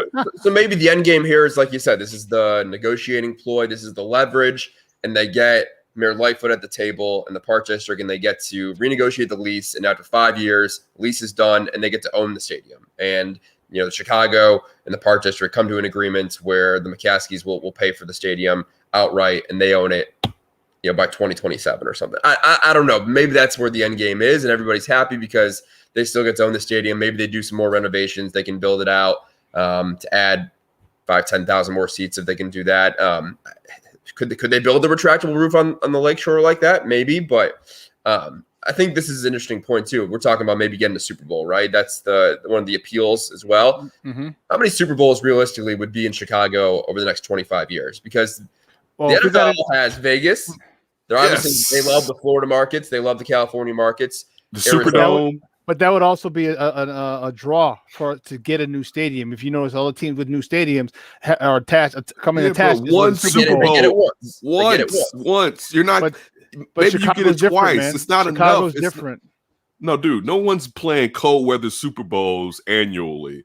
So we know that. So like what Josh is saying is you're getting it once if you have a new stadium. We know that. And maybe 15 years after that, you have it again. But the whole Super Bowl, I would look for more for the NCAA would be probably, especially because we know that the Big Ten is here and stuff like that. You could get more not Big Ten, but college stuff here regularly if you had a retractable stadium. Too, KD. Yeah. I mean, the Final Four's not here, but we've had regional championships. You have, the early rounds. You can play at Wintrust. You can play at the UC, play in Rosebud. So it's not like we're not getting college basketball events or major World Cup, soccer, international events either.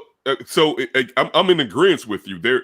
To say that putting the stadium here means that all this stuff would just come here, but also going along with what you were saying, Josh, as far as a retractable stadium, at one point, I'm not saying that it was going to come to fruition, there was a thought of Old McCormick Place, there being a roof on there and rails coming over and putting the roof on Soldier Field back in the day in the 90s. There was the thought of doing something like that. Not saying that because it would be a monstrosity on the lake, basically, if you had these rails coming over from the distance from right there. But yeah, again, I don't think it's enough to where you have to do it to where, the Super Bowls are just going to come flooding in, going along with what you're saying, Josh. Yeah, no, I don't think they're going to be here every year because, of course, those are markets. But I think having a Super Bowl, we've never had a Super Bowl here. The only thing we've really had here was the draft, and NFL wise, okay, league wide. I thought we've had it with the draft, and we had it for 2 years, and it was awesome. It was awesome. So, I want to see how this plays out. I really don't want them to move to Arlington Heights. That would definitely affect my propensity to go to a game. Unless they're recovering it, then I have to go. With credentials, then I'd go reluctantly, of course, but I'd still go. But we'll see. But let's talk about the actual team now, Josh.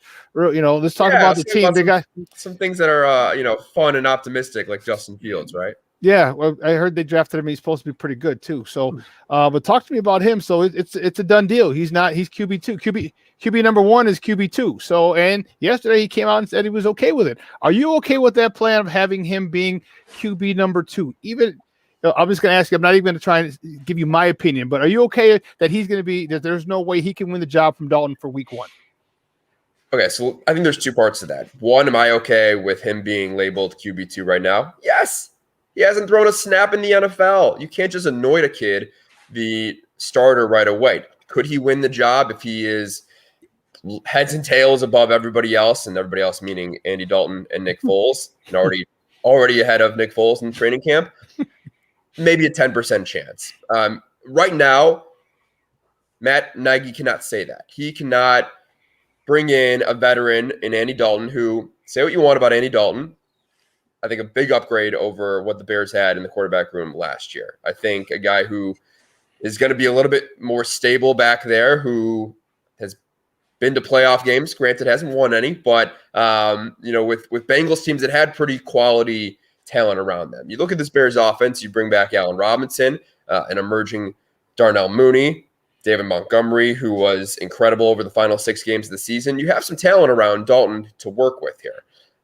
This eases the pressure of, hey, we are taking this rookie that we traded up for, and we are making you the savior of this franchise. Bears fans think that, but within the organization, you can't put that burden on this kid right away.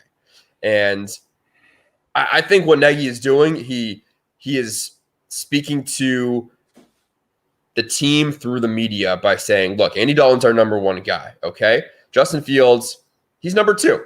That's what it is right now. We're not making this a head-to-head competition because we have this veteran who's been in the league for 12 years that we signed and we told he's going to be the starter.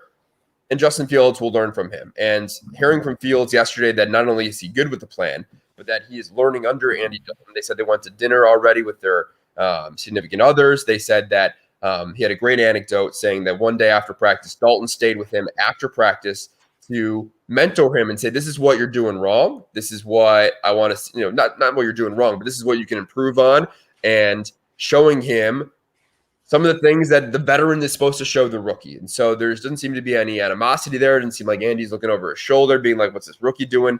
So that's important for the development of Justin Fields. And so could Justin Fields win the starting job?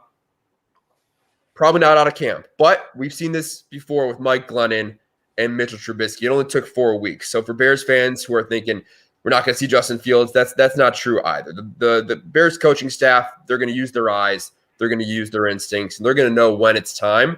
And it might not be week 1, which Bears fans want to see, but I think that's okay with the development of Justin Fields. He will play this year, and it could be earlier than expected, depending on how Dalton does. But the fact that right now in June, when all we've seen from Justin Fields is a few mini camp and OTAs, to not say, yeah, he's going to compete for the number one. It's okay. It's mainly coach speak in my eyes. And you're doing it to say you have this veteran who's going to be the number one on the depth chart. That's all it is right now. Justin Fields is the future. The Bears know that. Nagy knows that. So we'll see come training camp what these guys look like.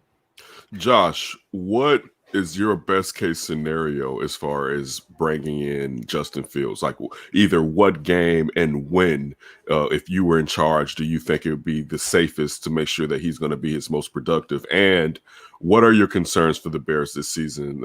I know we're drinking the Kool-Aid right now, but are there still something you're looking at as any holes or something that or questions you have for the team moving forward? Well, I don't know about a specific game or week. The Bears' schedule is pretty tough. So I think it could come earlier, especially if this offense looks a lot like last year's offense, where it gets off to this slow start. The offensive line, the interior looks pretty good. You liked what you saw last year. The tackles are still a question. Is Tevin Jenkins going to be starting at one of the tackles as a rookie? Looks pretty good, but he's still a rookie starting at tackle. So if the Bears struggle and go out of the gates 1-3, 1-4, there's going to be a lot of talk and a lot of chatter to make a change and put Fields in. And if they're in that position and you're not a playoff team early on in the first quarter of the season, at least the way you've played, maybe Fields steps in and you feel more comfortable giving him the reins and seeing if he can elevate your squad. But what if it's the opposite? What if you're 2-1, 3-1, 3-2 with Andy Dalton as your starter, depending on how you get there, of course? Do you bring Fields in and do you mess with that? I would like to see, and me and Mike Berman from NBC were talking about this in practice the other day, maybe they bring in Fields week one for a couple of plays. Maybe you have a little bit of that college playbook where Fields comes in and he's changing up the dynamics of the way the offense looks because, one minute you have Andy Dalton, who's pretty limited in the pocket. He can move a little bit, but then you bring in Justin Fields for a couple of specific play sets, and he can use his legs, and he can make the defense have to react differently to the way Andy Dalton is back there. So I think getting his feet wet that way in the first couple of weeks could be an interesting way to break Fields into the NFL. I don't know, specific week, what was it for Trubisky? Like week 5? Was that Monday night game? Was week 4 against the Vikings? But we knew. We saw Mike Lennon suck. we knew. He sucked. Does Andy Dalton fall on his face that hard? I don't think so. I don't think he's in the Glennon territory, but I get it. And Fields gets it too. He said that he hears from Bears fans, whether it's social media, whether he's at Wrigley Field or just in grocery stores, he gets recognized all the time. And he says, yeah, he feels the effect of Bears fans wanting him to play right away. But he said good things come when you wait. And he knows to be patient. He's also done this before playing behind guys at Georgia. Yeah, exactly. So he's approaching it the right way. And he's also saying the right things too. He threw an interception in practice yesterday in the red zone. And Matt Nagy and him both talked about learning from that. And in the press conference yesterday, Fields says 99.9% of the time, I will not make the same mistake twice. That's what you want to hear from any quarterback, especially a rookie who can learn quickly, who is going to throw interceptions. Everybody does. Who's going to make mistakes. But if you can't make the same one twice, his progression and his enhancement to getting to rookie quarterback to potentially what the Bears hope he could be is going to happen that much quicker. Guys, we're joined by Josh Frieden from WGN News and GN Sports, talking Bears football right here on Shawn and Maya in the morning on SportsZone Chicago.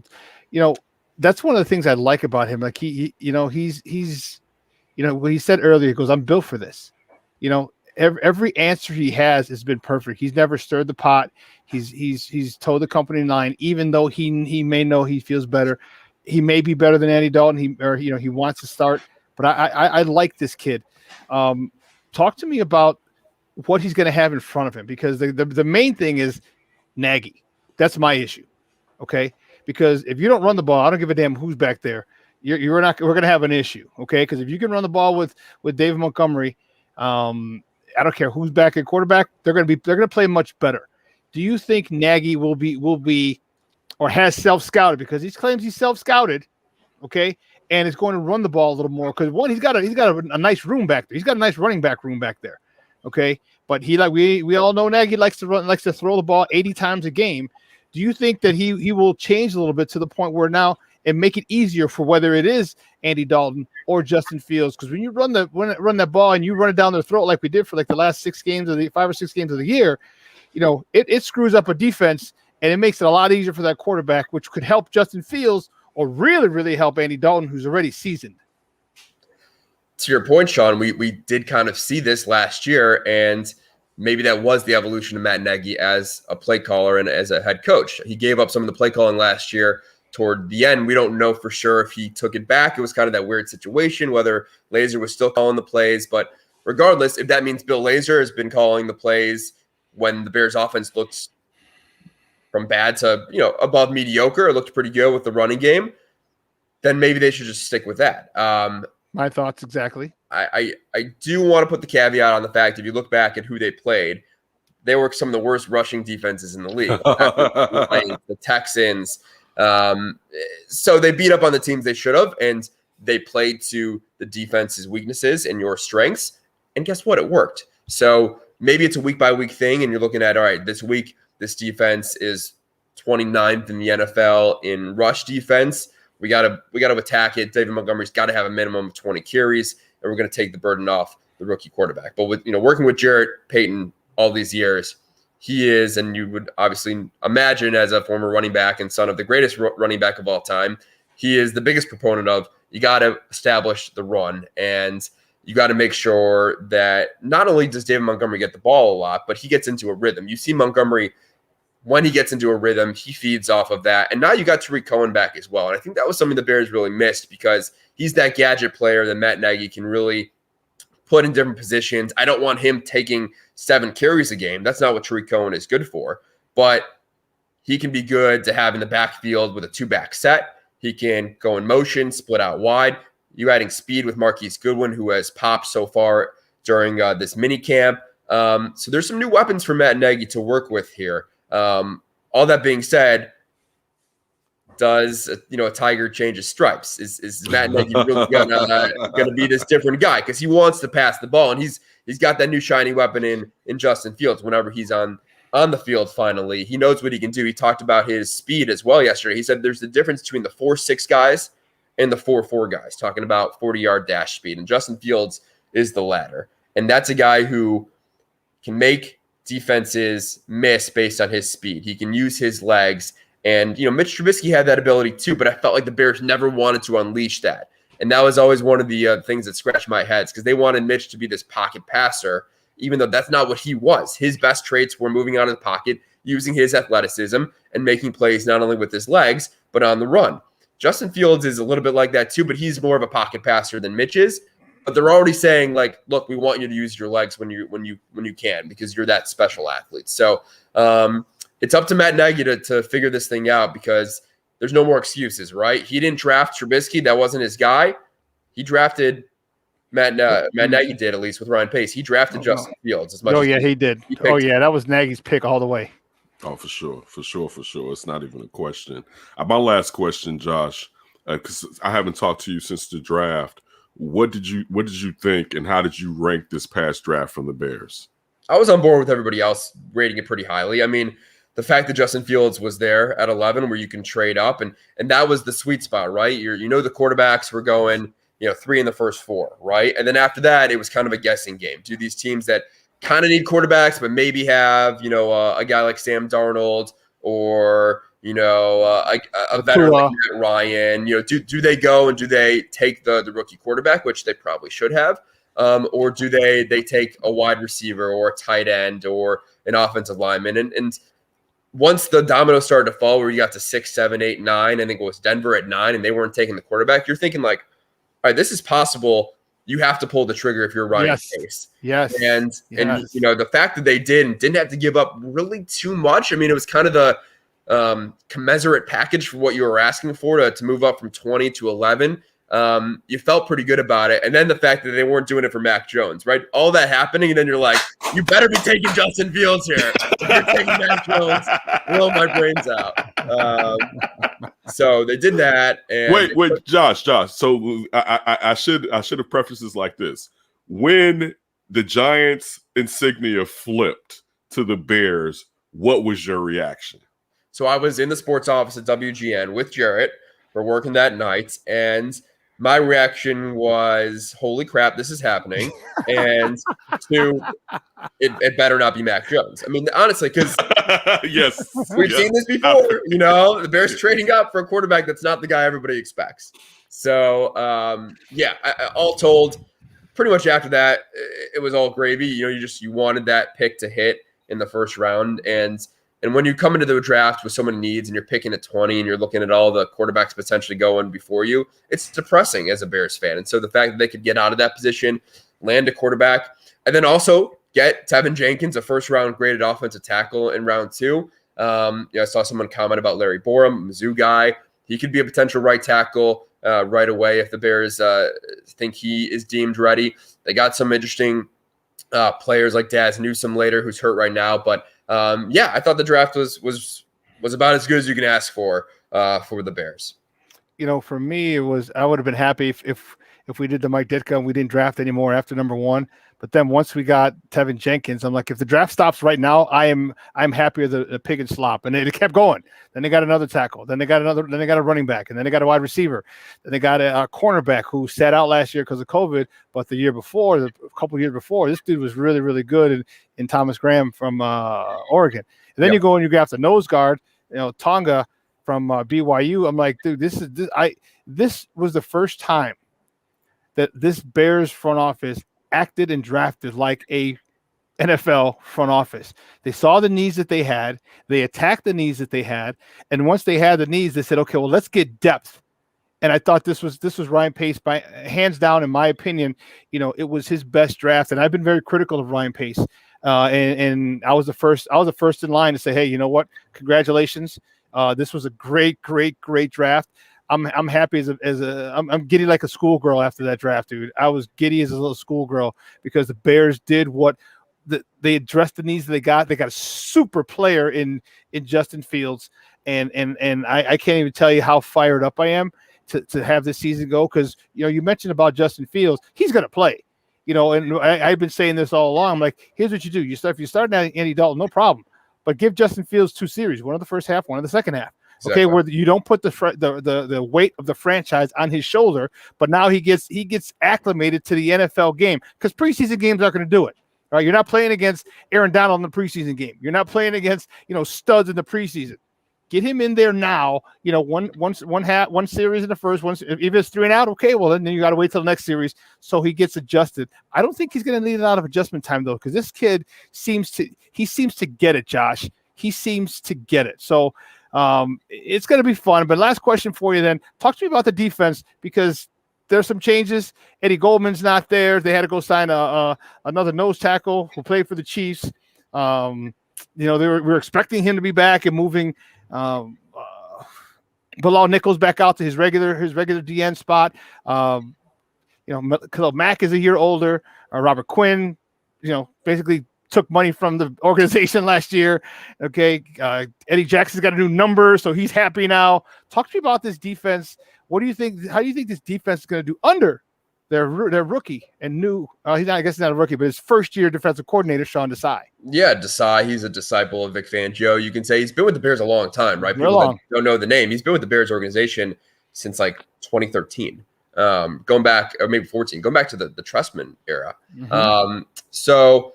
Yeah, the defense, when you look at it, it's got the name power, right? And Eddie Goldman, that's a weird situation, because Matt Nagy, he hasn't been either upfront with us about it in the media room, or he truly doesn't know exactly if Eddie Goldman is still dealing with some of the COVID concerns, or if he just rests in his body and he'll be here at training camp. So hopefully Goldman shows up, but missing mandatory minicamp, that's not a good sign, especially when you sat out last season. So that would be so big, because we know what a run stuffer he is up the middle.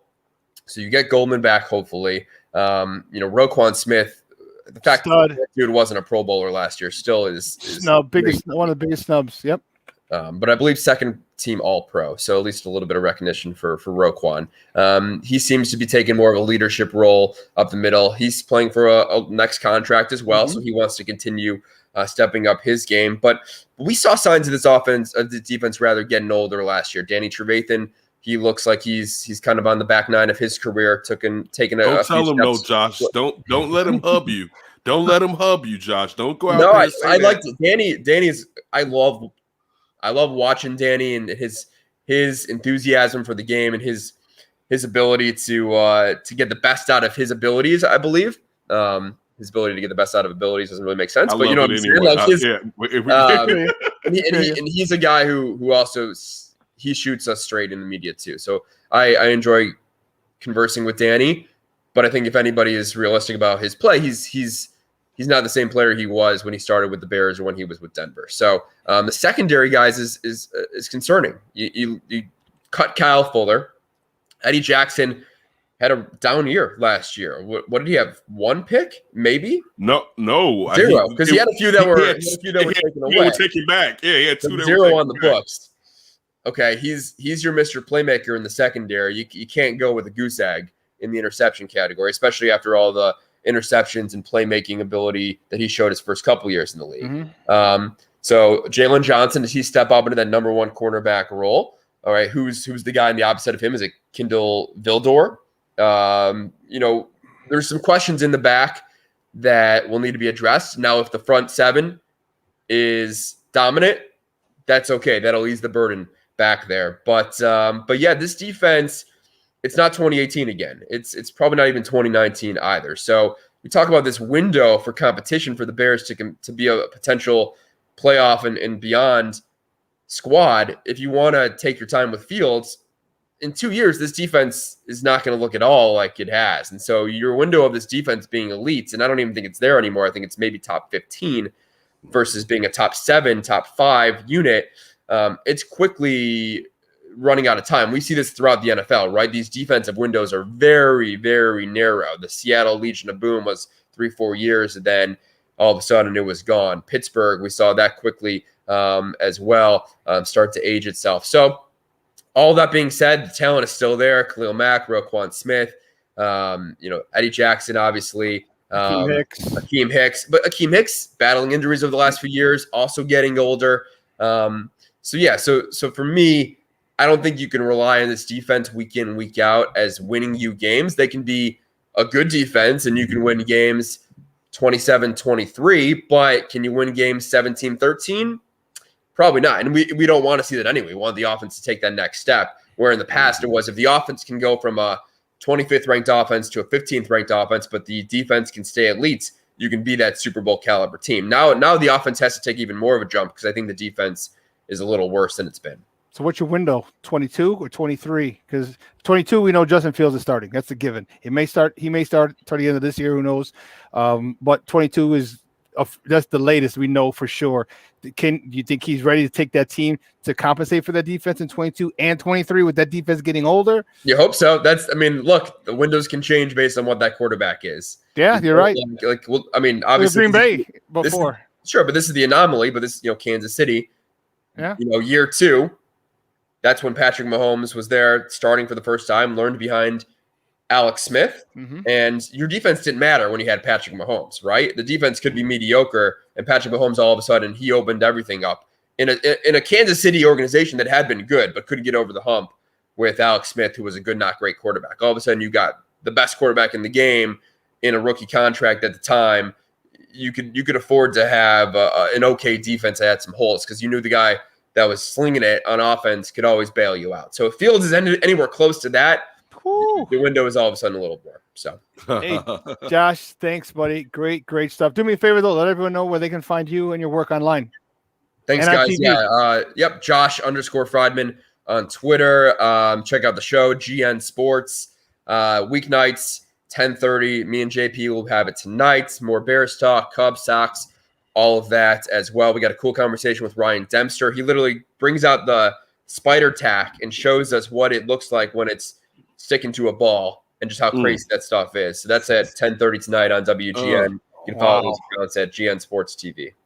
Oh, dude, that's gonna be dope. That's gonna be dope. Hey, Josh, again, thank you, buddy. Thanks, We guys. appreciate Have a your good time. weekend. Great stuff. You Likewise, too, Josh. Dude, that was Josh Friedman from GN Sports, WGN News. Great stuff, man. Love having him on, man. It's been too long since we had him on. Dude, we could do. You got to co-host a show with us, dude. Because we could have talked Cubs, we could have talked Sox, we could have talked you name it, and he knows it all. You know what I mean? Which is great. Guy that I wish. Go ahead, Ivan. That was a great. Now I was gonna say that was a great segment, but that sticky tack has to look like Stickum coming off. You know what I mean? Right. Just like glue. Like the spider web that Spider-Man shoots out of his webber, basically coming out of there. But I was about to say, Weber. Yeah, I was about to say I don't even know if it's called a Weber, but real quick with Josh, that just having an affinity for him. And I'm sure it will happen, but I hope he has a career in the longevity of like a Marcian Greco in this market, just from Josh. And I know from being on Sports Feed, from being just a cool cat, you know what I'm saying? A lot of times just enjoyable or whatever coming down there on a weekday or a weekend or whatever.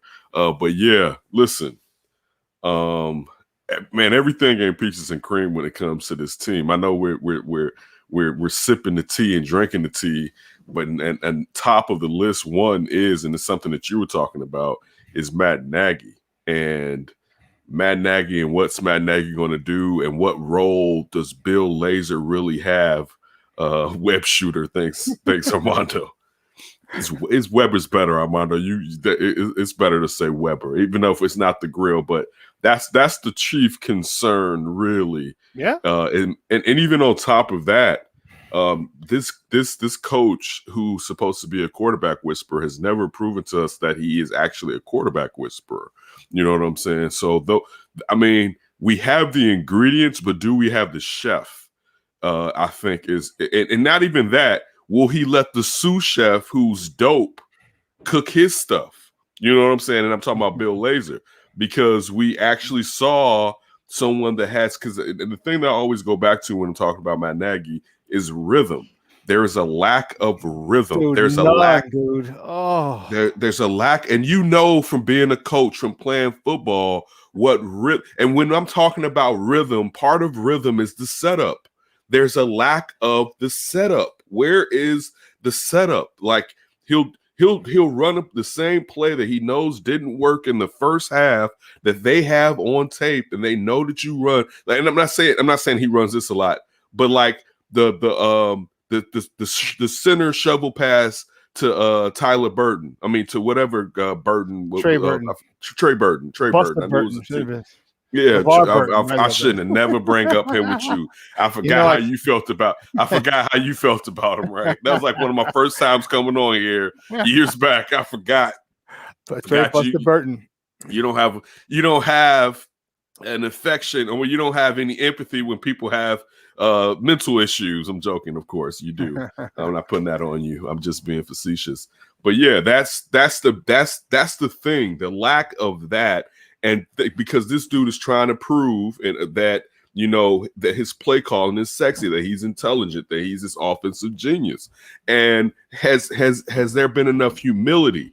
Because there's going to take there's going to be a need for humility to bring up this quarterback properly, for you to know where you slack at. Because if you go into trying to bring up Justin Fields the right way, thinking you know everything, that's gonna cause a couple chinks in the armor, because you still don't. Because all that, and I'm going with you on this. All that wasn't Mitch. You know what I'm saying? That's just the truth. You know what I'm saying? I do think Mitch didn't want to run. Not to say that they may not have told him to try to win from the pocket. I do think some of that was on Mitch because of the injury history that he had started to build. Man, Mitch runs start to end up being like, if Mitch had a nice run. Well, no, Mitch runs. This is going to work. This analogy. Mitch runs started to be like Mike Brown getting interceptions. Do you remember that anytime Mike, don't let him get a pick six. Anytime it got to the point, anytime Mike Brown got an interception or a pick six, he was out for about the rest of the season, or at least 3 games afterwards. You know what I'm saying? And like it's just it started to happen like that with Mike Brown, right? Like it happened at least 3 times where he got a pick and he was hurt after getting that pick or interceptions. or interception. You know what I'm saying? And that was Mitch while he was running the ball, where it was like, damn, Mitch ran to the sideline and like, oh, the shoulder looks like, and so that's part of the reason I feel like Mitch himself didn't want to continue to run, because he was trying to get to that paycheck. And look what that bag ended up being for his counterparts in that draft, in the 2017 draft. But still, that Nagy, that rests on Nagy. You know what I'm saying? Not to get the best aspects of Mitch consistently, even if that's to say that you put him in a position, and that's what I'm saying. Like, so how can we now say that he can do this with Justin Fields? Like that still is the biggest question out of all of this. Because that's his dude. It's easy. He's recruited him.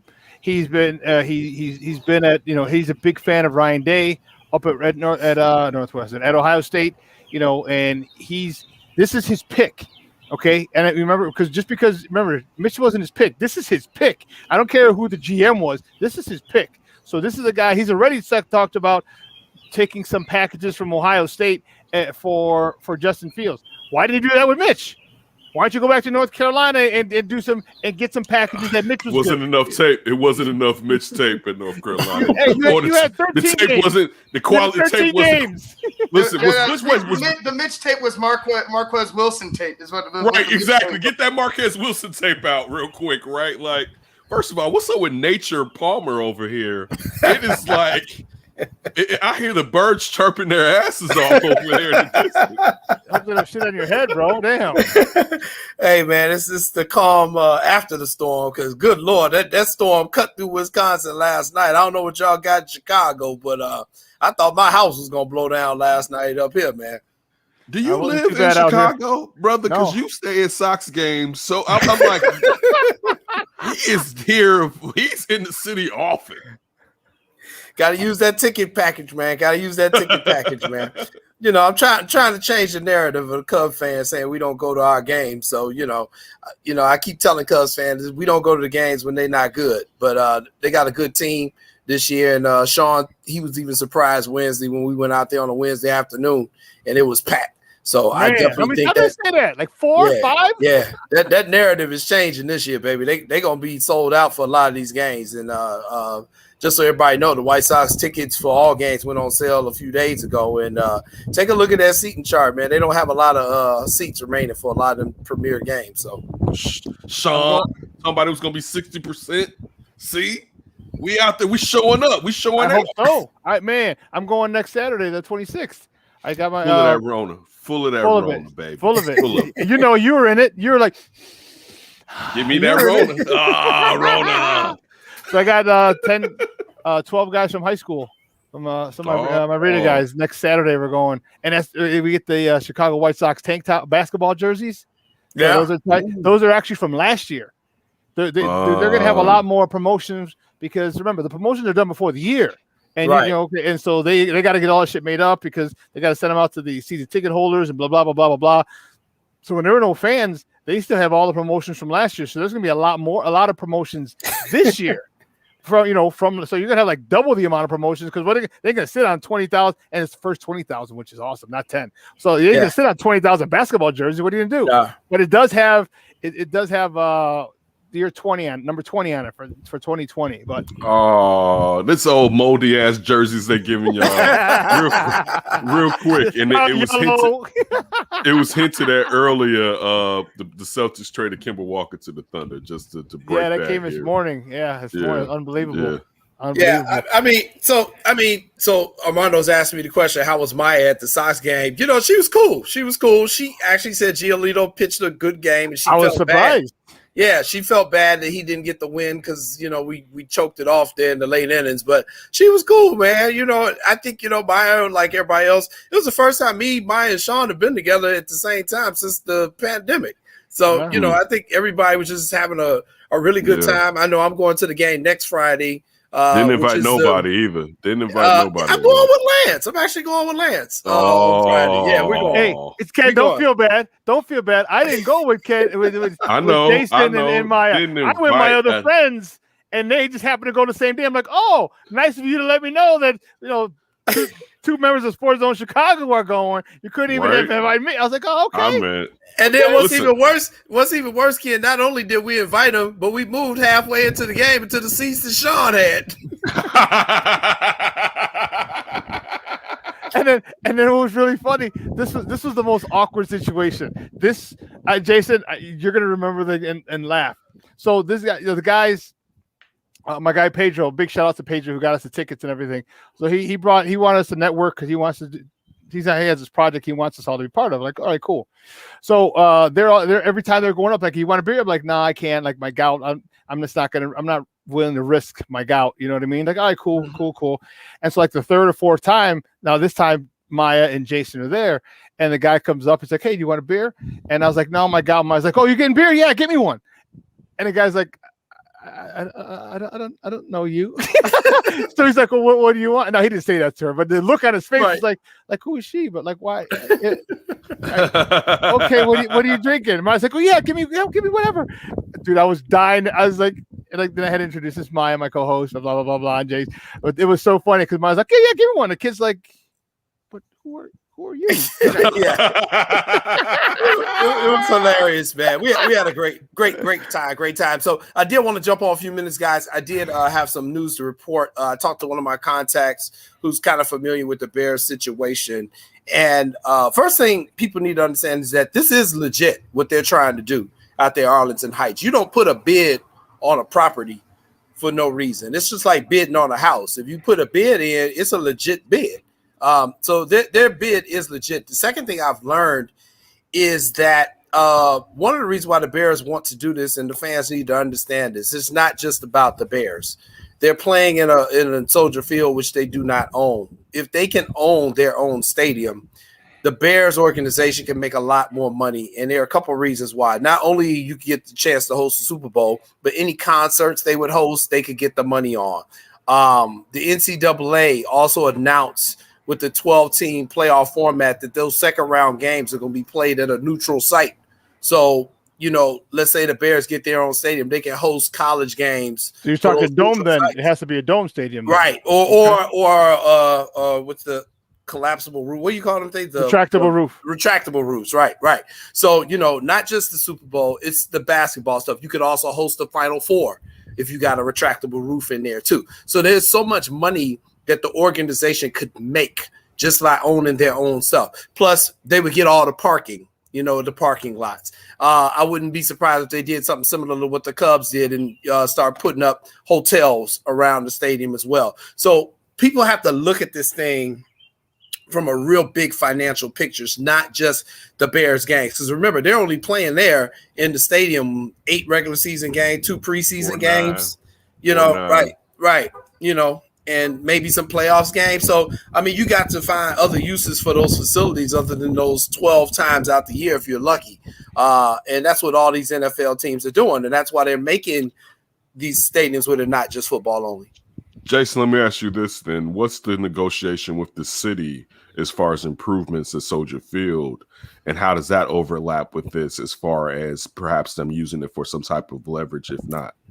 Right. So here's what I think is kind of going on. It's kind of the opposite. In the past, they've used the leverage of, well, we'll leave if you guys don't upgrade the facilities. Well, now I think they're reversing it on the city and saying you need to do these renovations, but they really want to leave. You know what I'm saying? And let's be honest, City of Chicago ain't going to do all these renovations. And how much can you renovate on the stadium that's that old? Shawn said it perfectly earlier. The City of Chicago blew their shot when they put the spaceship on the Roman pillars. Right. They should have never done that. They should have tore it down, built a legit stadium with a retractable dome in, and they would have been fine. They didn't do that. They tried to do it the cheap way under Mayor Daley, and it's coming back now and it's biting them in the butt. There's only so much rehab you can do on a place that is old as Soldier Field. That's right. Structure. Yeah, you can't move the walls out.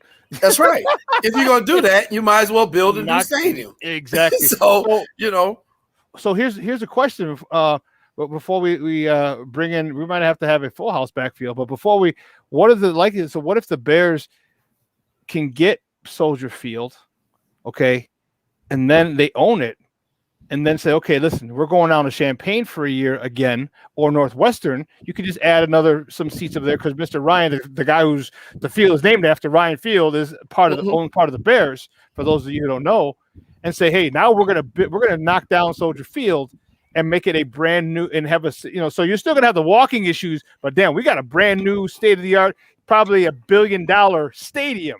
What are the chances of that actually happening? And now we don't lose any of that lakefront stuff. You can have the retractable roof open, in the winter when the Florida teams come up. So it's cold. No, I'm kidding. They won't do that. Right. But you know what I mean. So now we have all those amenities. So now the only thing they wouldn't have would be the parking. That's the only thing they wouldn't have. That's a great question, Shawn. But there's a number of issues with that. It's a park district property. Okay. There's a very organized group called Friends of the Park. Friends of the Park. You may have heard of them before. Stopped us from getting the Lucas Museum.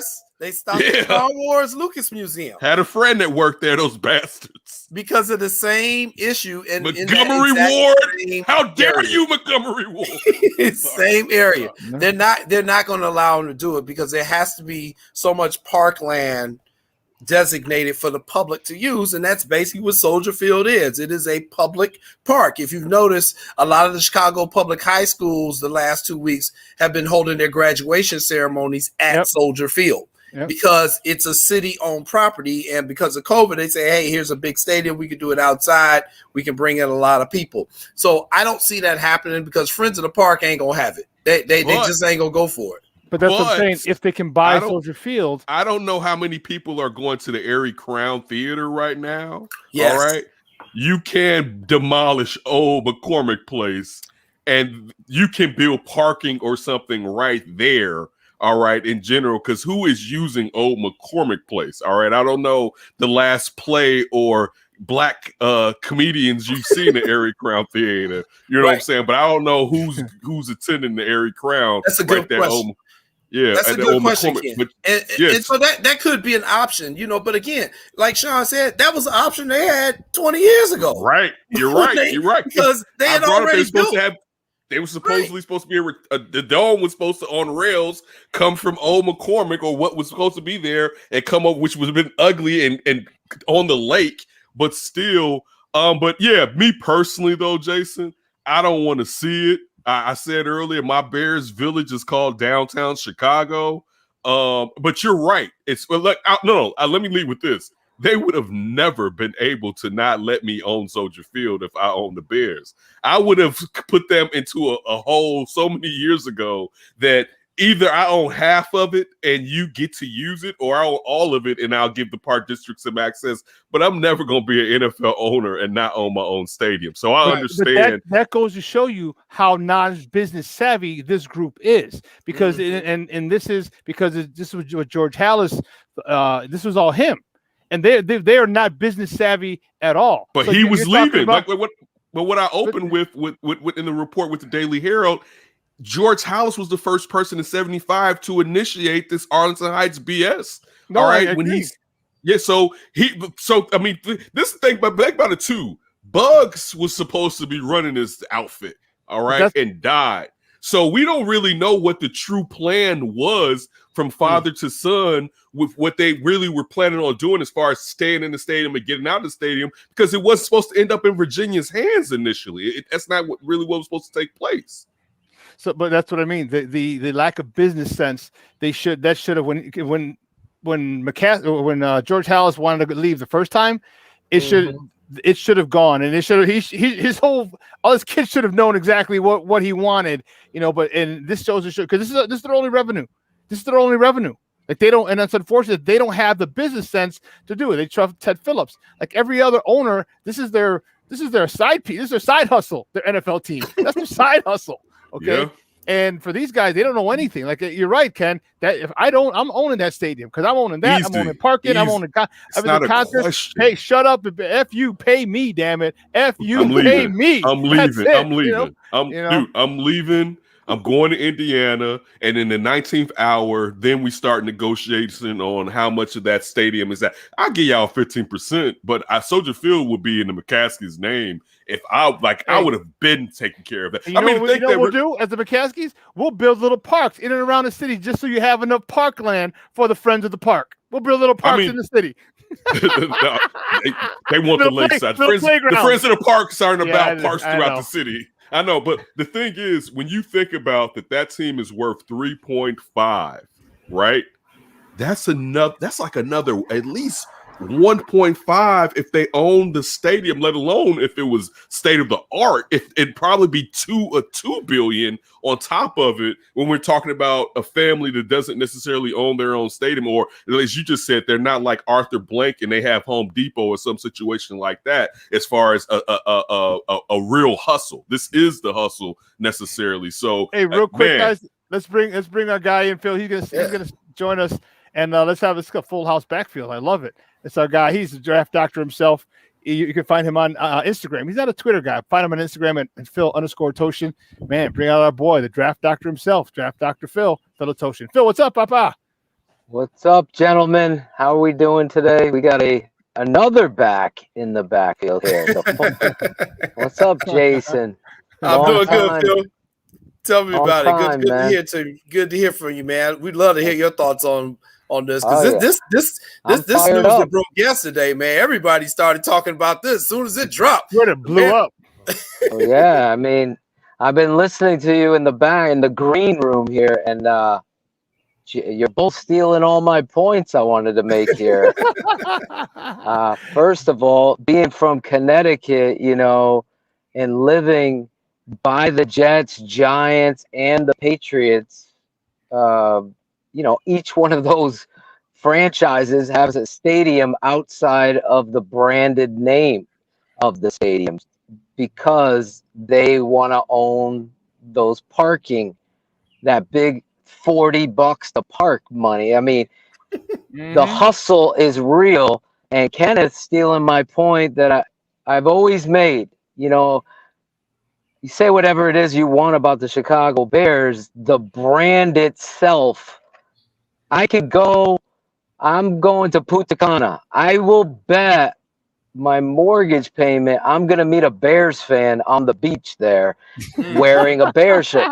That's how far this brand goes. So if you own the stadium, the parking, the tickets, and all of that is not going to the park district to, by the way, what do we call it?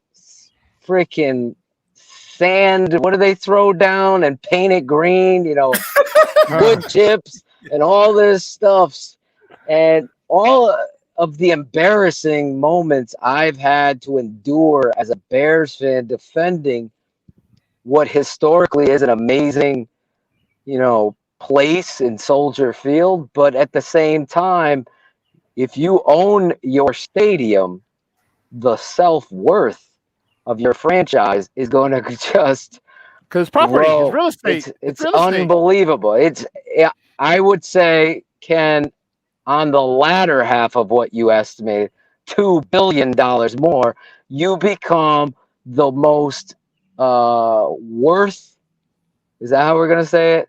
The highest worth franchise in all of sports, in my opinion, at that point, because that's how big this brand is. Some people go crazy when they find out Shane and I aren't from Chicago. Even some people are like, well, you guys can't talk about the Bear. You don't know. I'm like, bro, I take it all over. I get all the punches because I'm in Patriot country. So trust me, I've earned my Bears stripes here, and I can speak on this.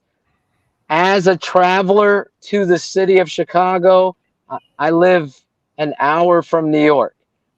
Chicago is by far and away so much more clean, beautiful, and nice.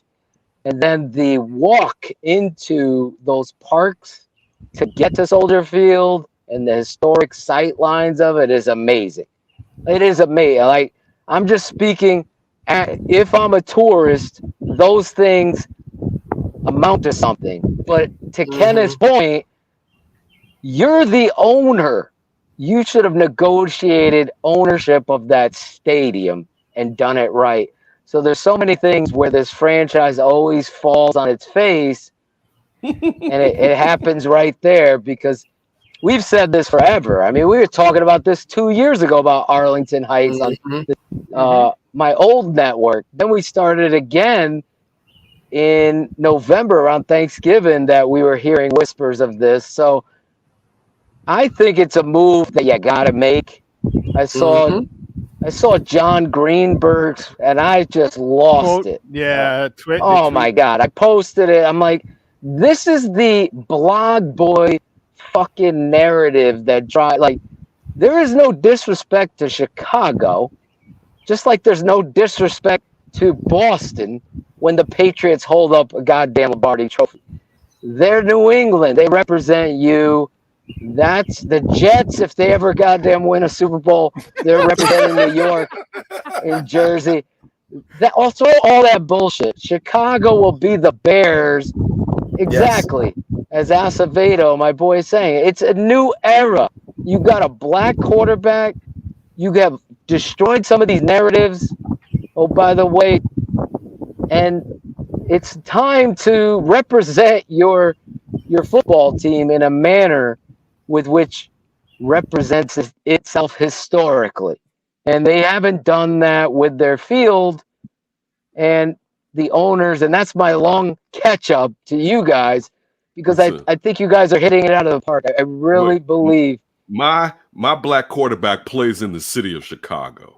All right. You don't sit here all these years now. When you didn't. I know, and I know this wouldn't take place for at least 8 years or something like that.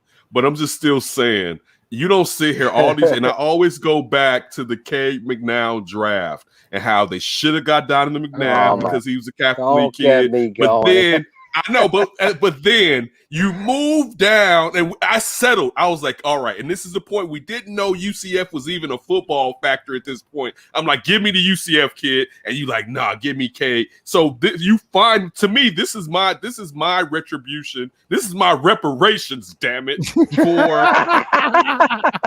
for not giving me what I wanted back then, and now you finally give it to me. Then you want to scramble to the damn burbs. Hell, and look, I brought up your point. Or I don't know if you were watching the show, Phil. I wasn't. As far as I was in a meeting, so I'm catching up now. I'm just getting to the bread. You get to the bread, Phil. I know that pool money has to be right. You guys do a lot on the weekends. I have a side social media. I'm living through your life. Yeah, through social media, I'm in your life. But the thing is this. All right.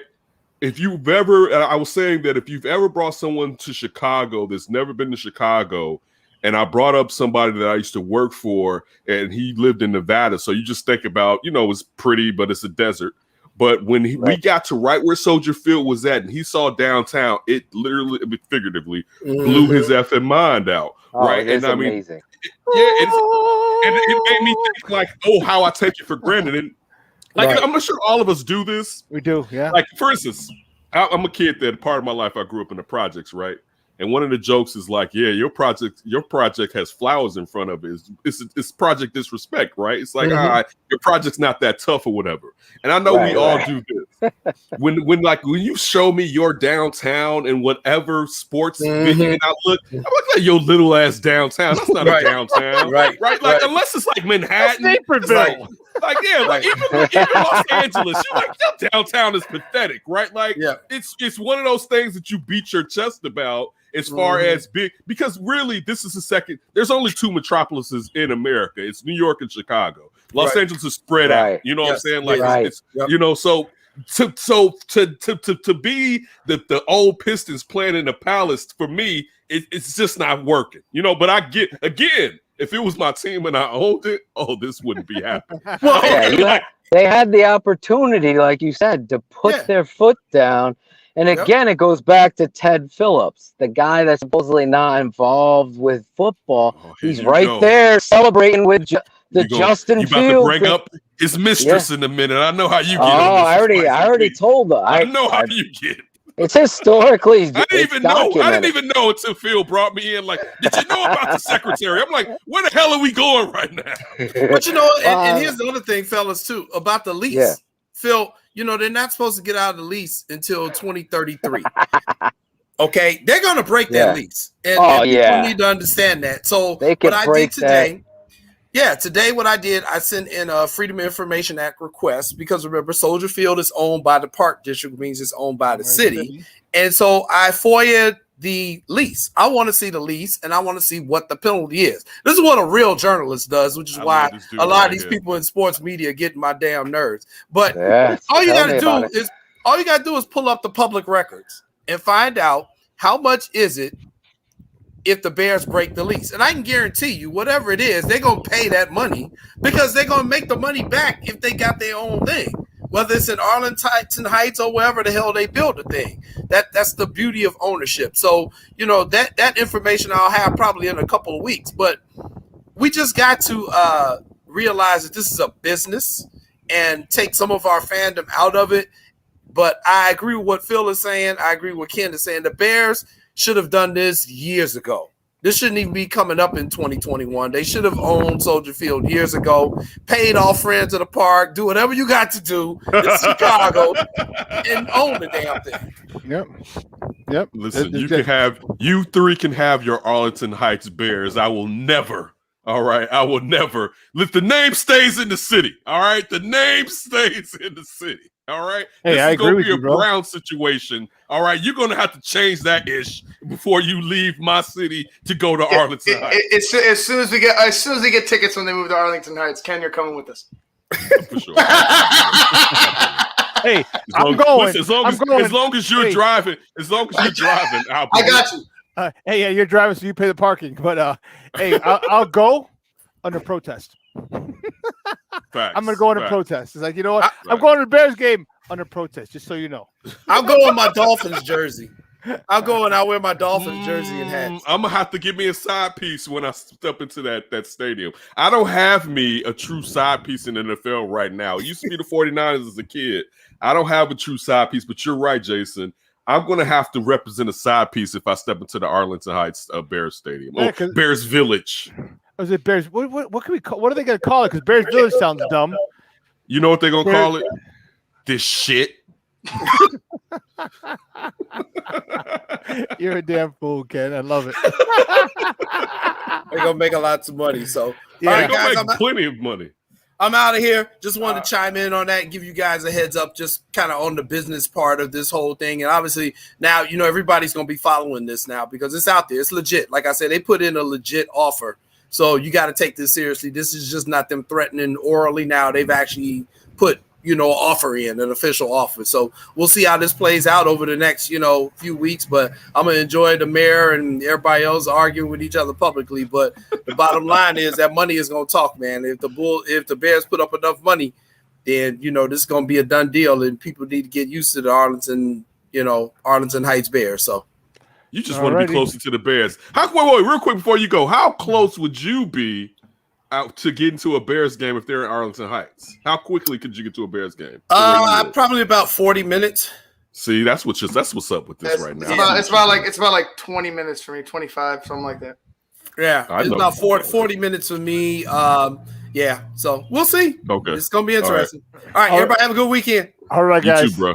Guys, we got to take a quick break, and on the other side of the break, my man, the draft doctor Phil himself. What are you doing, Rodolicious, this weekend, Ken? Real quick with Ivan, when I was on Halitech Hall this week, and you dipped. Yeah, Kevin. As I was Kevin. But I mentioned because he was talking about the Bears playing in Evanston, and that you would not have any of that because you are the mayor of parking restrictions when it comes to Evanston. I just wanted to point that out. Can you hear me? I got you. Yeah, we can hear you, Phil. I was in my car. It got so hot, the iPhone shut down a heat warning. I'm like, is this the McCaskies? It's getting hot in here. They put out a hit. They put out a hit. Cancel his iPhone. Get his cancel. Block his iPhone. Block his iPhone. Block it. Block it. So I had to move from the car, and I'm in an office here in my facility here. So yeah, I was getting amped up. We were right in the heat of that, and sure enough, a heat warning. I also heard the Bears are looking to build on what was it? There's like a big empty plot on 35th and Shields. I think they could just go ahead and put. All right, we got to go to Blake. This guy, you're being stupid. What in the world is wrong now you're with being you? stupid. How could you? What? He's Why? got a joke about these socks, right? Yeah. That's a joke. Why? That's a stupid joke. It's because What world are you living in? Like your team is doing well, and you're focusing on disrespecting the socks. Seriously. You know what the truth is? We're living rent free in your mind right now, bro. That's how we do in Evanston. That's how we do in Evanston. Exactly. We're living too rent free in your mind. You guys have a great weekend, man. I'm not doing any. Now you know what? I'm. Listen, it's funny, Jason talking about that. I'm in the midst of acquiring a property, so that's going to be part of my weekend, and I need to get my oil pan fixed in my ride. Actually, I wasn't going to come on today, Shawn. I need to get my oil pan fixed today. I was gonna hit you last night and be like, but it was after 9, so I was like, I wish I hit him up earlier to tell him because I didn't want to wait till the last minute. But I need to get my oil pan fixed. I went to get a oil change the other day, and I knew it was leaking. And the guy, shout out to the brothers at the Jiffy Lube on 83rd and Jeffrey. It's black owned too. But shout out, the brother down there was like, man, 19. At 19, I guess the Jiffy Lube mean they're not working on your ish. But he was like, your oil pan has a hole in it, and it doesn't make sense for us to do this. They could have just fleeced me and just did an oil change or whatever. Right. So I need to get a new oil pan. So that's going to be, and Father's Day, probably go out to the burbs for Father's Day and spend time with the old lady's family. So even though I'm not a big Father's Day, my family my family does well with Father's Day. Let me say that. But in general, nationally, Father's Day sucks. It doesn't get the props of Mother's Day whatsoever. Definitely not. It's just like, I mean, they know it's just like Mother's Day is like you break out the flowers, everything's running down. Father's Day is like, man, here, go grill something outside real quick for us or whatever. So, but again, my family does me right. I'm not saying my family, but generally speaking. Well, so that's gonna be my weekend. What Rona? What are you doing, Rona Licious? I know you're gonna be in some lady's face this weekend. Well, how's this gonna go? No, dude. Italian Shawn. It's Italian Shawn summer. So I'm going. It's the hot boy. It's the bad boy summer. Shawn. Bad boy summer of Shawn. Yes, it is. Somebody mama's catching it this weekend. I gotta go. So I'm going to Michigan tomorrow. I'm going to Michigan. Going to the beach in Michigan. Okay. Just drive around the lake. Know how that goes. The beach? Is that the beach with you guys? Yep. Okay. Yeah. I'm gonna just drive around Lake Michigan. I don't want to stay here and get shot, so I'll go to Michigan and have a good. I'm kidding about being. Actually, not really. But the beaches are real nice over there in Michigan, and I got people up there. A good friend of mine, a couple. They just had a baby 5-6 months ago, so I haven't seen them. So I get a chance the baby. That's what I said. It goes, Jerry, you got to see the baby. That's exactly what I forgot you're a Seinfeld freak like me. I said that to somebody else. Dude. I forgot. Yeah, I said that to them too. So that's what I'll be Saturday. It was my favorite show, but it's no longer my favorite show. But that's a discussion for another day. It was day in there. We'll discuss that next Friday. Yeah, every time Cosmo Kramer comes screeching into the room, I just envision him saying the N-word. So never hits me. It never hit the same. Yeah, it's hard. It never hit the same. That was my favorite show. That was my joint, but never again. Yeah, don't let Cosmo ruin Jerry. F that. All right, guys, you guys have a great weekend. Ken, I'm out of here. Real quick, Ken, you've become a drop on the show. You're going viral on the Keeping It 100 show. What is it this time? Because I'm surprised you guys didn't obliterate something I did this week. Wait, you guys are going to disrespect something I did before I get off here this week? I mean, usually it's it was from this show. Golly! It's John. Is it Gomer Pyle? That's Gomer Pyle. Remember when we were talking about that thing? And we got. I remember. So No, I every played time it. I played it for the old lady right there when you said that part. Yeah. It's like, God. It's reminds going me viral. It reminds me of Randy Moss when he was talking about throwing the ball. He was like, "You can't jump with me." Like, totally. That's great. That's great, man. I'm happy. I'm happy. You made it on our show. You know you've made it. I appreciate it, man. I appreciate the community, man. I love what you guys are doing over there with the community, man. You too, Bear Lisa Mo. All right, Ken. We'll holler at you on Monday, Papa. Have a good weekend. Stay running free. You too. All right. Guys, we're going to take a quick break, and on the other side, we're going to finish up the two-back set. My man, Phil Toshin, the draft doctor himself, and the superback coming up next on Shawn and Maya in the morning on SportsZone Chicago.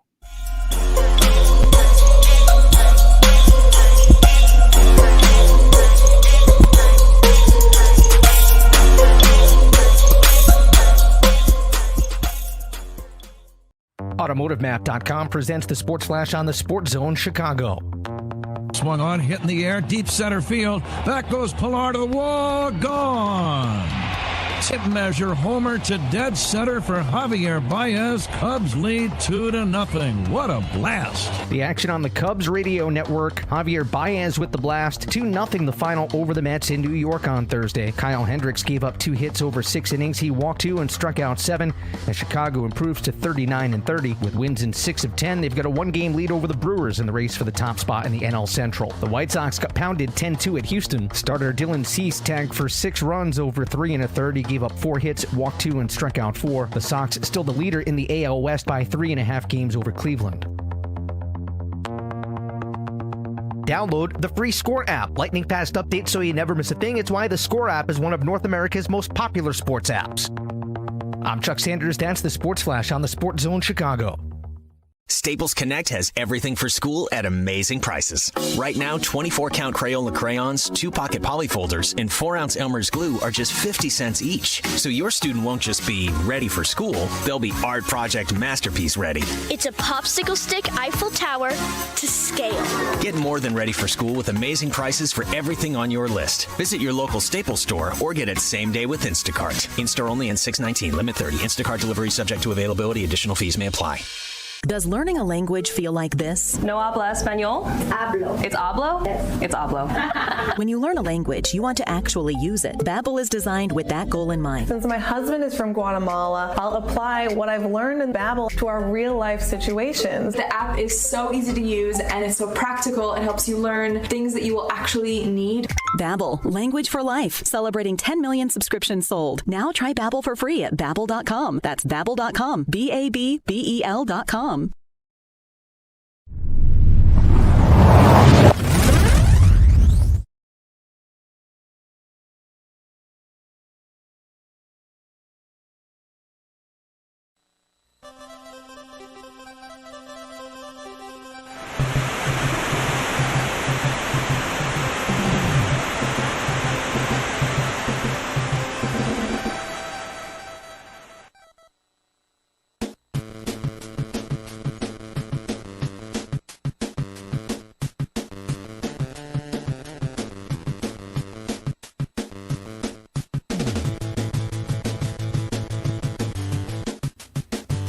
Shit goes downhill. You would think guys would fucking pick up their game. And they're not going to have a $39 million cap hit for a guy who's not there.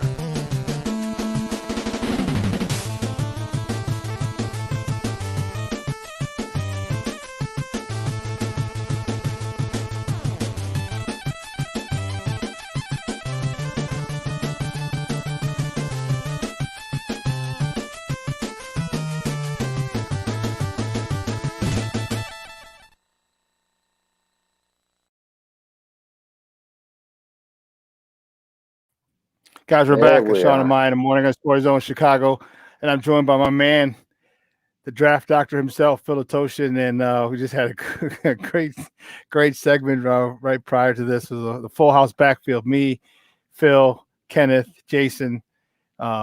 Great stuff. We were talking about the Bears and them moving to potentially moving to Arlington Heights. And Jason's an actual reporter. He reports for the Chicago Crusader, so he does. So he's adamant. He uses all his connects, dude, and he got his information. Like they're this is real. I missed this is a the legit part thing. right when he was getting down to what he researched. My phone. So he said, So he said he researched the lease. So he's going to get the because it's owned by the Chicago Park District. It's owned by the city, which means everything that it's public record. So he's going to find out. So he requested the lease, a copy of the lease, and so he's going to, once they get it to him, he's going to come back on and talk to us how much it would take for them to get out of the lease, because they're there till 2033. But it caused a firestorm here in the city. Then when Mayor Lightfoot went and said, it's negotiating tactics. She did, and then you get the knucklehead saying, well, you should worry about the city. But like, no, she's a fan too. Like she has season tickets. It's not just she's got every right saying, to say what she has to say. I mean, but it's all, and the thing about it, Phil, like we talked about, it's money. Like they don't get, the city, when you buy a Bears ticket, you got a city tax. Okay, you got a city tax on there, and then what it does for the entire city, the infrastructure. You're talking about people flying in to stay at hotels. Okay, like you're flying in. Okay, you're going to be eating downtown. There's a city tax on restaurants and bars and everything. Okay, that's all money. And you do that. You go to Arlington Heights. All right, you're going to go to Rosemont. You're going to stay out in Oak Brook. You're going to stay out there. The hotels, you're going to lose people coming in for hotels. The city taxes, the taxes on the restaurant and bars. It's just a whole big thing. So, I don't want them to move.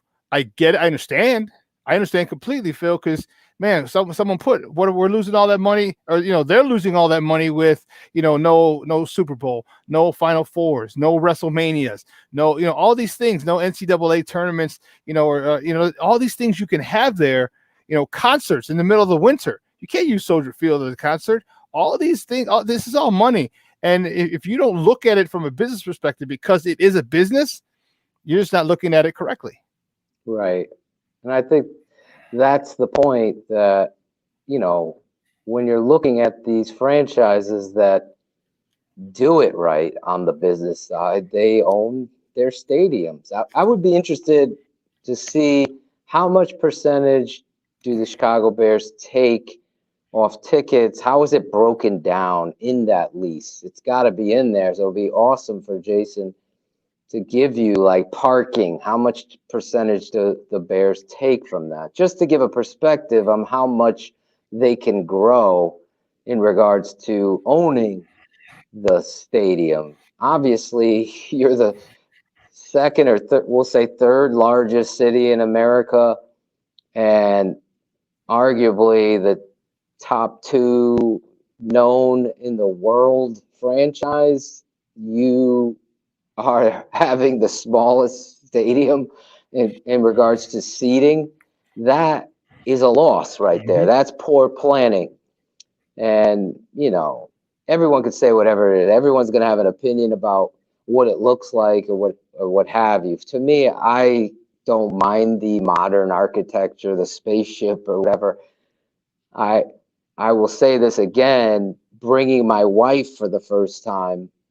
She had never been to Chicago, so to bring her, I just remember what Kenneth was talking about, bringing his friend, her being blown away as she's traveled the world. She's been to New York, God knows how many times, 1 million, to go walk through a park and to feel that feel all of a sudden next to a lake that looks like an ocean. It's gorgeous. And there's Soldier Field right there on the lakefront. It is a sight to be seen if you've never seen it. And I know you have listeners all over the world, and it is something that you just have to experience. So there's that value to Soldier Field and the historic stuff behind it. But, the old man had a plan to get the Bears to own their franchise, own their stadium rather. And it is something that I just think when all roads meet, you got the airport, you got all these highways, it just makes too much business sense. See, this is where because I put out a T-shirt, I've made this statement: performance over politics. That's got to be the Chicago Bears mantra moving forward. The politics is money. Don't get it twisted. Politics is money. How you spend it is how you make it. So you can't let that invade football on the field, but it's such a huge part. Yeah, those are two separate entities of the franchise. Exactly. How And you that's what we were pay talking these about earlier with players. Joseph. You're going to only get better if you have a state-of-the-art facility that's owned by the Chicago Bears, and it's a Chicago Bears down. And a lot of your listeners don't know because maybe they've never been to New England. You know, New England is in Foxborough, Mass. It is the worst place to get in and out of. It's traffic. You ain't getting out of there till 4 a.m. if it's a Monday night game, maybe 3. It's so poorly in regards to that, right? But the Patriots have made it a mall, arcades, shopping centers, movie theaters. So it becomes a place to go with your family as well as the football game. So say the wife doesn't want to go for 3.5, 4 hours, she could go to the mall that's there. I mean, it's going to give the Chicago Bears a lot of things that I think are necessary upgrades, we'll call them, to help the politics get out of the football field. Like get up to date with the field turf, for God's sake. I get it that you want grass, but if you've got these speed rushers and these players that rely on speed, and that's your plan, then to have your field be pristine where you're not, circling the universe for the right appropriate grass, because, Green Bay has this Kentucky grass that so you want to try, and you're constantly going, just put the field turf down, have the Dave Matthews band, and, Run DMC's reunion tour and have all that stuff. It's great. But at the end of the day, it's the Chicago Bears, just like it is with the Dallas Cowboys. That's their stadium. They make everything off of it. And that's how it should be with the charter franchise. And again, it sucks because historically you want to embrace that. But I think Jason's right. And Kenneth, if they had negotiated 90% ownership to 10% for the district and came up with a deal where you're kicking back, now the Chicago Park District controls what is going to happen. It should be you. You're the Chicago Bears. There shouldn't be a high school team playing on it Saturday afternoon, tearing it up. And then the next day you got a big game and it's backwards thinking, Phil, and hopefully that happened to us in 2010. Yeah. So the prep bowl was, that's been a huge thing here in Chicago. It's lost a lot of its luster, but that was the biggest game here from the 20s, 30s, 40s, 50s, 60s, 70s, 80s, 90s, even in 2000. So it was a Catholic League champion versus a public league champion. This is obviously way before the suburbs were here and suburban powerhouses. So Phil, there were literally over 100,000 people for a freaking high school game at Soldier Field. Over 100,000 people, because it's all of Soldier Field would hold 100,000. They sectioned off one end of it, but whatever. And so what happened is in 2010, I was coaching at Curie High School, and we had just won Curie's first city championship in the history of the school. And so we got to play the winner of the Catholic League, which was Fenwick. And we're way better than Fenwick. Well, you know what? Don't get me started because I'm gonna get too fired up. But nonetheless, so it's the day after Thanksgiving. So the prep bowl is the day after Thanksgiving. Okay. That's because that's state championship weekend as well. So for, Saturday and Sunday, or Friday and Saturday, they'll be downstate, but here the prep bowl. So we couldn't practice on the field. We couldn't warm up on the field. We couldn't practice that. I shit you not. We had to warm up outside the stadium. We were in the locker room. They took us in the grass right outside of Soldier Field. We're looking up. Yeah. Soldier Field is there. And we had to warm up outside. The first time we got to step on the field was the coin toss. That was it. And when we came out of the stadium, they told us to go around the end zones Okay, get on the sideline. Don't run across the field. Nothing, because the Bears are playing on Sunday. Oh. The Bears are playing on Sunday. So, and, the McCaskies have always said, through our research, it does the injuries. It doesn't help the injuries. I'm like, it's not about the injuries. It's about having to resod the field. That's money. If you're talking about, unless you just, you want it because you want it as a tax write-off, okay, fine. But this is money. All you have to do is put the field turf on there, and then you're done. So a couple of those little rubber pellets on there a couple of years, and you're good. Now your concerts are there. Now this is there. I have no idea what their thought process is. So, but this is taking. I met George here I met George here in New England, and we were talking about that. George McCaskey. Yeah, that was the one thing. I'm like, George, it's time to get. Well, he said the same thing, and for a fact, he mentions Ted Phillips has done the research, and he threw Ted's name out in front. My wife was there to witness this. It was in New England. We were up in the mall area right outside of Ben and Jerry's ice cream. And there's George McCaskey. Nice guy, like you've always said, great guy, down to earth. We were talking, and I was like, George, it's time to step up with the field turf so, all these other things can happen, because it's a Chicago Park District control. And that was the thing. And then he's like, Ted's done the research and injuries.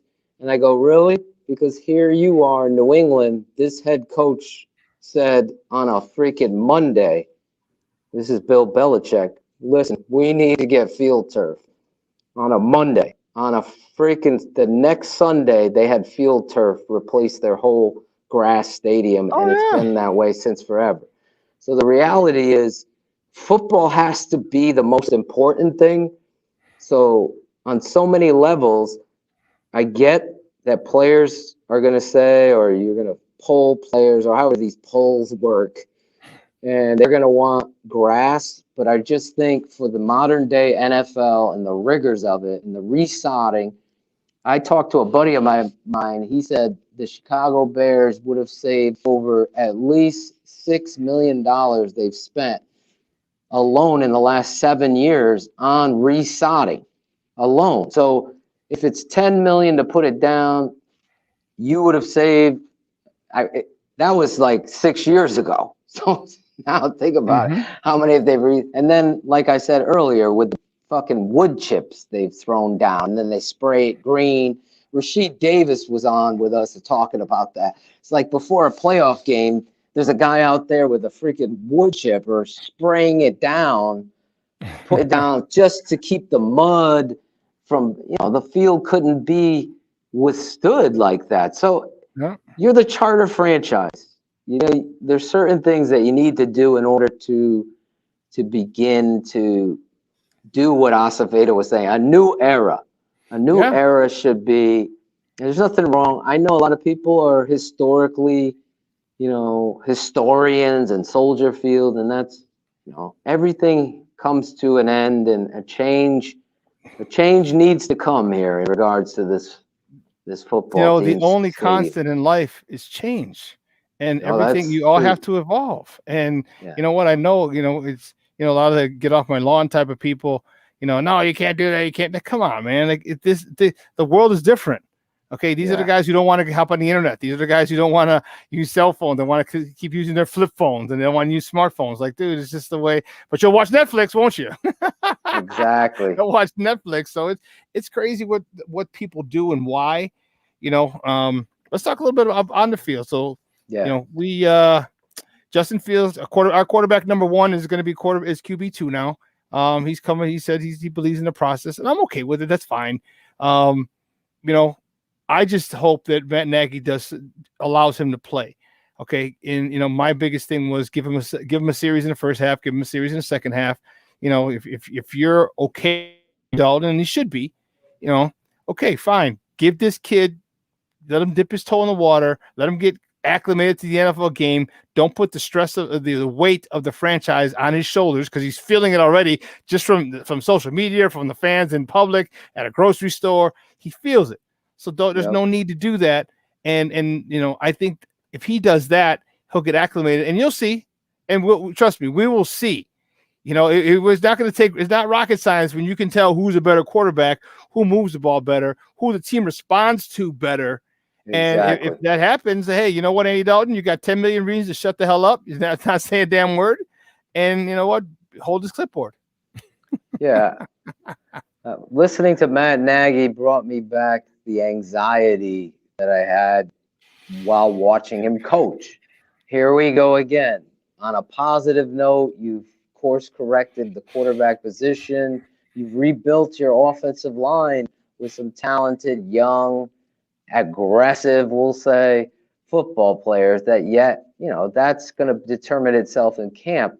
But you've taken those right steps to get to the point where you're at a presser and you're saying on one hand, you know, have you promised Andy Dalton the starting position? No, I didn't.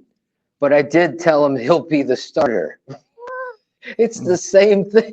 What are you talking about, Coach? You're contradicting yourself already. You're sending the wrong message to the public, to the fans, and to the locker room. Yeah. And it's unfortunate because this is the kind of guy that's so unprepared to be the leader of the Charter franchise, not just because of what I've seen him and how he coaches, but the message is be you. Well, we saw what the BU culture was able to do. We're celebrating after a 6-game losing streak. We're doing club dubs. That's terrible. That's not how you set a culture. And people could say whatever they want, but as a coach myself and you being one, there's got to be some certain levels of integrity that you have in your culture to understand the difference between a message being sent to a locker room and one you might have to send out for optics, and you express that to the locker room, but to go out there in front of everyone again and set up a dysfunctional situation with a no-win and confusion. No, he can never be the starter. What are you talking about? This is football. And that's why I even made a t-shirt out of this. It's performance over politics, Coach. Stop with the bullshit. Get out there, get to competing at every position, and allow this situation to resolve itself. That's what the best coaches do. You know, I was watching NFL this morning on the way in or listening to it, and Peter Schrager, I'm not a fan of his at all, but he was talking about, you knew right away Russell Wilson. And I was there at that camp that he outplayed Matt Flynn, and Coach Carroll did the right thing. And that's 100% how it should be. You open the competition to what it is. My shot at Peter, for context, is then Peter's tweets at that time came out about Russell Wilson being better suited for baseball before he hit the field.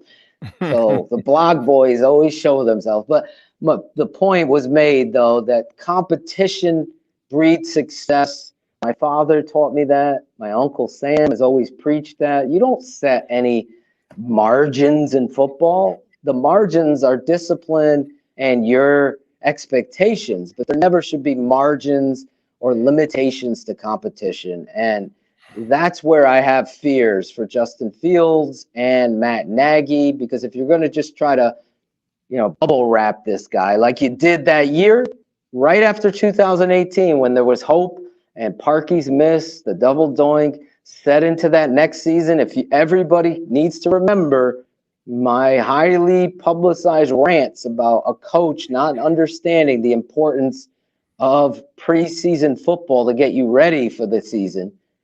That bit him in the ass because he sat every one of those starters, including the guy with only 15 college starts and yada, yada, yada. All those reps matter. They do. No matter what anybody tries to tell you, it's a glorified scrimmage. But, Shawn, you as a coach, how important every new face in the locker room, new player, a free agent, a rookie, somebody you're counting on to get in a scrimmage, a live scrimmage, some guys, when the lights are on, piss down their leg, and you are able to get prepared for that. And you saw the offensive line was horrific in 2019 and then again last season. So these reps are so important just for cohesiveness. So hopefully he learns his lesson about that, but he's already showing me, and I'm getting anxious as camp is around the corner, that he's going to just put these players, all right, year one, year two, and that's politics. That's politics. Your contract is bigger, so playing time should not be determined by size of contract, because us being coaches, you're going to lose the locker room. You're going to lose it, and because we all know as players, because we've been a lot in the locker room as players, we know who needs to be out there. We know. We see in practice. We understand there's an aura that our starting quarterback is going to have. And if our starting quarterback isn't starting, the guy that we feel comfortable with, dude, it sends ripples through it. One of the guys I'm really looking forward to is David Montgomery. I know you're a big fan of him, like I am. How do you think this offensive line is going to perform? Because we got a couple new guys, we got guys coming back, so this offensive line is not going to be familiar with each other, so to speak, because you have James Daniel coming back, Cody Whitehair coming back, but Mustafa, then you have your guy from Yale as well, Dieter Iser. Then you have the left tackle who's a rookie. You have the right tackle Interfetti and Borum, and you signed another guy as well for a tackle spot. So there's a lot of positions up. How do you think this running game is going to be? Is going to be this year? And do you think Matt Nagy is going to rely on the run game? Because as we both know, you run the ball, it makes things a whole hell of a lot easier for a quarterback. I'm super excited about David Montgomery and the talent on paper of this offensive line. Obviously, injuries are going to play a factor into it. And again, I have my doubts about playing the right people back to performance over politics. Mm-hmm. If politics is, we drafted or we paid Fetty, but Borum is clearly the better tackle, but we're going to just play him. We're going to let Larry grow. But really, it's so important for what Shawn is saying. I can't express this enough. In my lifetime of football, and football is my only, I don't watch any other sports. I just focus on the Bears and college football. My wife could tell you. So I can never get away from the reality of the lessons that I've learned that have stood the test of time. And competition is recognized by every one of those guys that is striving and fighting for the position. So if you have 6 guys, 6 running backs they have on this roster, if your commitment isn't to the run and you have a stud like David Montgomery, then you're doing it wrong. You're doing it wrong. To find the right 5 guys on the offensive line, but you're going to play a guy that you paid over somebody else, and I call that the Leno factor, then you're doing it wrong again. This is what training camp was set up for. So my confidence in Matt Nagy is low when it comes to, you couldn't figure out your identity was number 32 last season. It wasn't until the end when Bill Lazor was calling plays that David Montgomery coincidentally started to shine. It's not a coincidence, folks. It's more emphasis on establishing the run to help your quarterback. That's what the NFL is. You can have all these copycats. Look at Drew Brees, look at Tom Brady, they're seasoned. They're seasoned in what they do. You haven't even established yourself as a play caller. You were handed the job. Don't get me going down that road. But the reality is, as a head coach, you got to emphasize the run game. And if this guy is so ignorant to it, to the point where I have guests on the show that, they're national writers or whatever, and I can't control the conversation. I have to butt in and interrupt when they're going down and writing a narrative that isn't correct. There's just something embedded. I was talking to my dad about it. I was like, I just can't allow a false narrative to be formed or formulated about something I see on tape. That's why I was so loud and boisterous about Charles Leno, and that's why I'm the same way about David Montgomery. I see on tape that this kid is an elite top 5 running back in the entire National Football League. And the stats and all of that other stuff prove me to be right on tape, but we're still not talking about this guy. Now, David comes out and has a boulder on his shoulder, as he says. It's not a chip, it's a boulder. Good for David. I'm glad he's speaking up because there needs to be some pressure that's mounted here on putting an emphasis on the run game. Now, you got all these backs and you got hype or whatever, but the one consummate that I know and the constant is David Montgomery. So I don't want to see David busting it for 80 on the first play of the game and scoring a touchdown, then only get 10 more carries in a game. Like, we don't need the fantasy statistical wins for people. We just need wins, Nagy. And until you get to the point of understanding that, then you've lost and you're going to lose your job. That's going to be the end of it, because a real great coach, Lombardi, all the way down, Hallis, they understood what was working isn't broke. You stop us. This game is more about determination and physicality than it is about being the smartest guy in the room. It really has always been that way, and I don't care how many. I've been around so many people, Shawn, and so have you, that have been so knowledgeable with X's and O's and knowing that. But if they can't lead men and communicate and have a plan and really show, like, you win when you show the locker room that kid that was undrafted from Texas Tech has played so well that he's a part of this game plan. You win. You win. Yeah, and there's no more tight end jet sweeps at the goal line. You don't need to be creative. You need to be a bully. That's what football is. This isn't soccer. It's not the pretty game. This is a smash mouth game. It's a contact collision sport. So really, this is the alpha sports. It's because of the physicality. Basketball is not as physical, and you can have some physicality in basketball, but this is where you literally can wear down and win by attrition, where you can take the will to compete away from somebody, and you've done it in your lifetime, and you coached into a team to do that, and so have I, and that's why it's so testosterone laden this sport, and it needs to be played that way. And instead of the double reverse jet sweep, you're like, dude, just say, hey, listen, we're running the ball right here. Stop us if you can. Exactly. Because I don't think you can. And that's that's what it is. But he wants to be. You're going up against your rival, Shawn. It's freaking 3rd and 1, and you're running dash pass, and they know it, and you go right into it instead of saying, you know what, our best versus your best. If we don't get it here, I've called the timeout. I don't give a shit. It's the biggest moment in the game to my players in that huddle, and I've called them over. And it's my responsibility as the head coach to communicate, to remind them, we need 1 freaking yard. 1. If we get this, we're on the road to victory. It's okay, coach, to do that.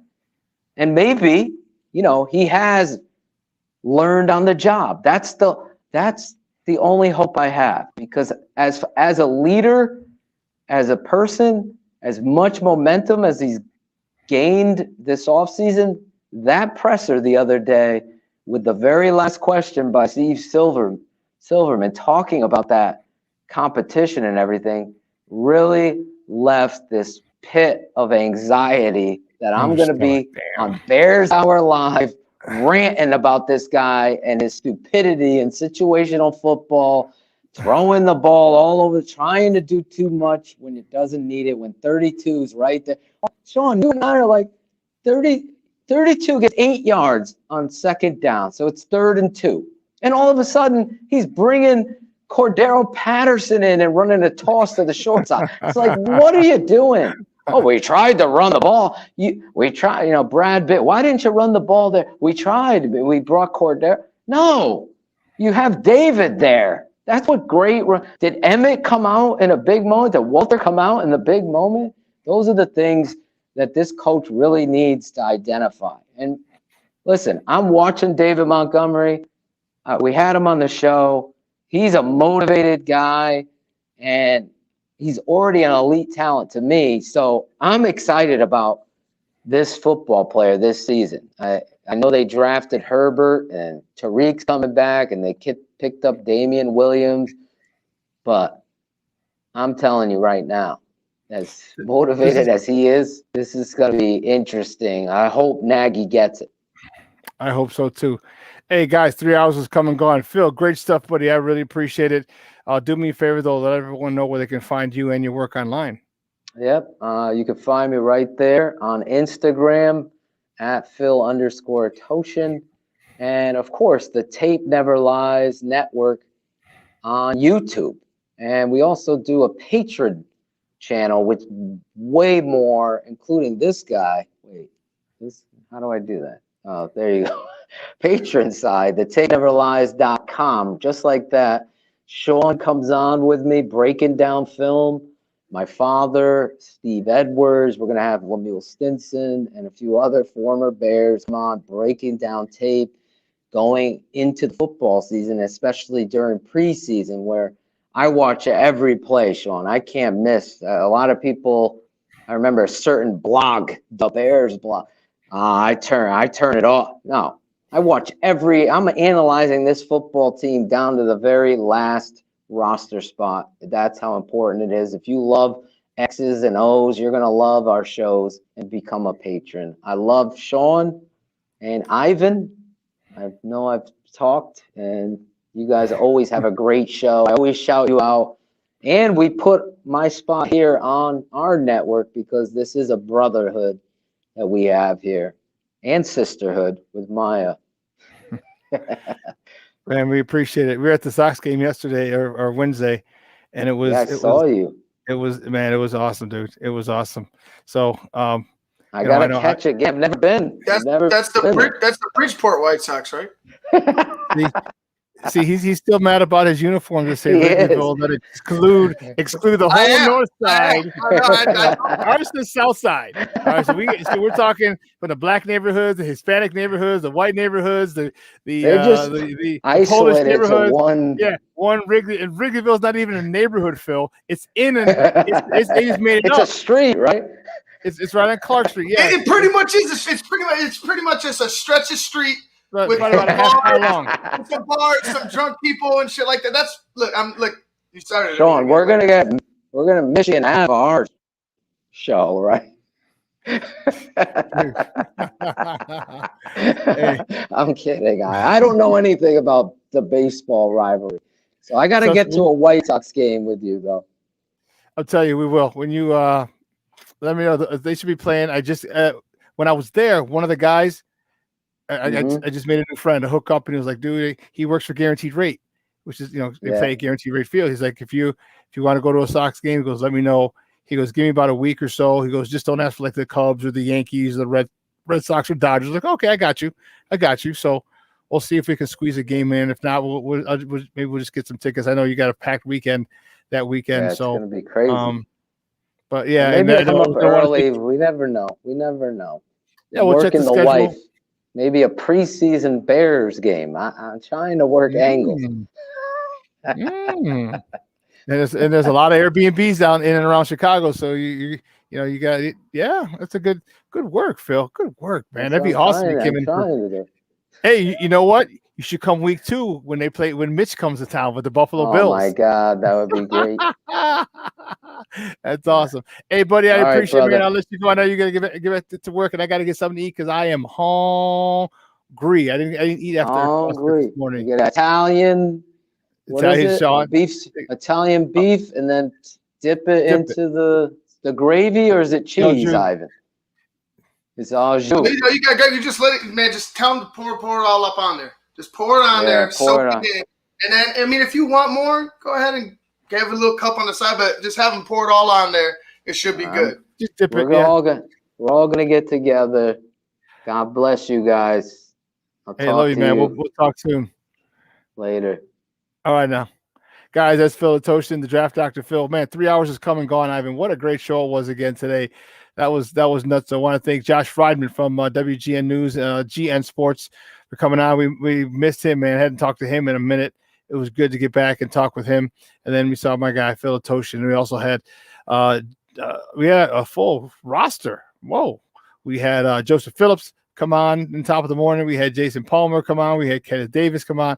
All those guys, man, you guys made it a phenomenal show. I also want to thank our executive producer, Elliot Baez, our social media guy, Clarence Council, my co-host in absentia, Maya Kai, and I'd be remiss if I didn't mention this guy, my Puerto Rican Swiss Army knife himself, Ivan Vargas. So for everybody that I just mentioned, especially Ivan Vargas. Hey, come on, I'm hungry. Let them know what's going on, Smoke Fellas tomorrow. Smoke Fellas tomorrow, 11 to 1, and I'm thinking about getting a Cuban. Oh, very nice. I might go get all you can eat sushi right now for $22. I think I might do that. That's how hungry I am. And I have till 2:30. That's a lot of sushi. Anyway, so for those guys, I'm your boy, the Superback, Shawn Sierra. Make sure you follow us on all platforms. Okay, Facebook, Shawn and Maya in the morning, SportsZone Chicago. Our YouTube channel, SportsZone Chicago. Download the app wherever you get your apps from. And you know what? We're going to take a 69-hour break. On the other side of that break, we'll see you again 9 a.m. to noon Central Standard Time on Monday. I'll probably be a lot darker because I am going to the beach mañana. They just call me. They text me. What time? He just texted me like 10 minutes ago. What time are you going to be here tomorrow? So I'm going to leave here early because I lose an hour going to Michigan. They're in Eastern time zone. So I might have to leave here about 4 or 5 in the morning. Don't matter. I get up at a time every day anyway. So, guys, I'm your boy, the Superback, Shawn Sierra. In 69 hours, we'll see you again. We out.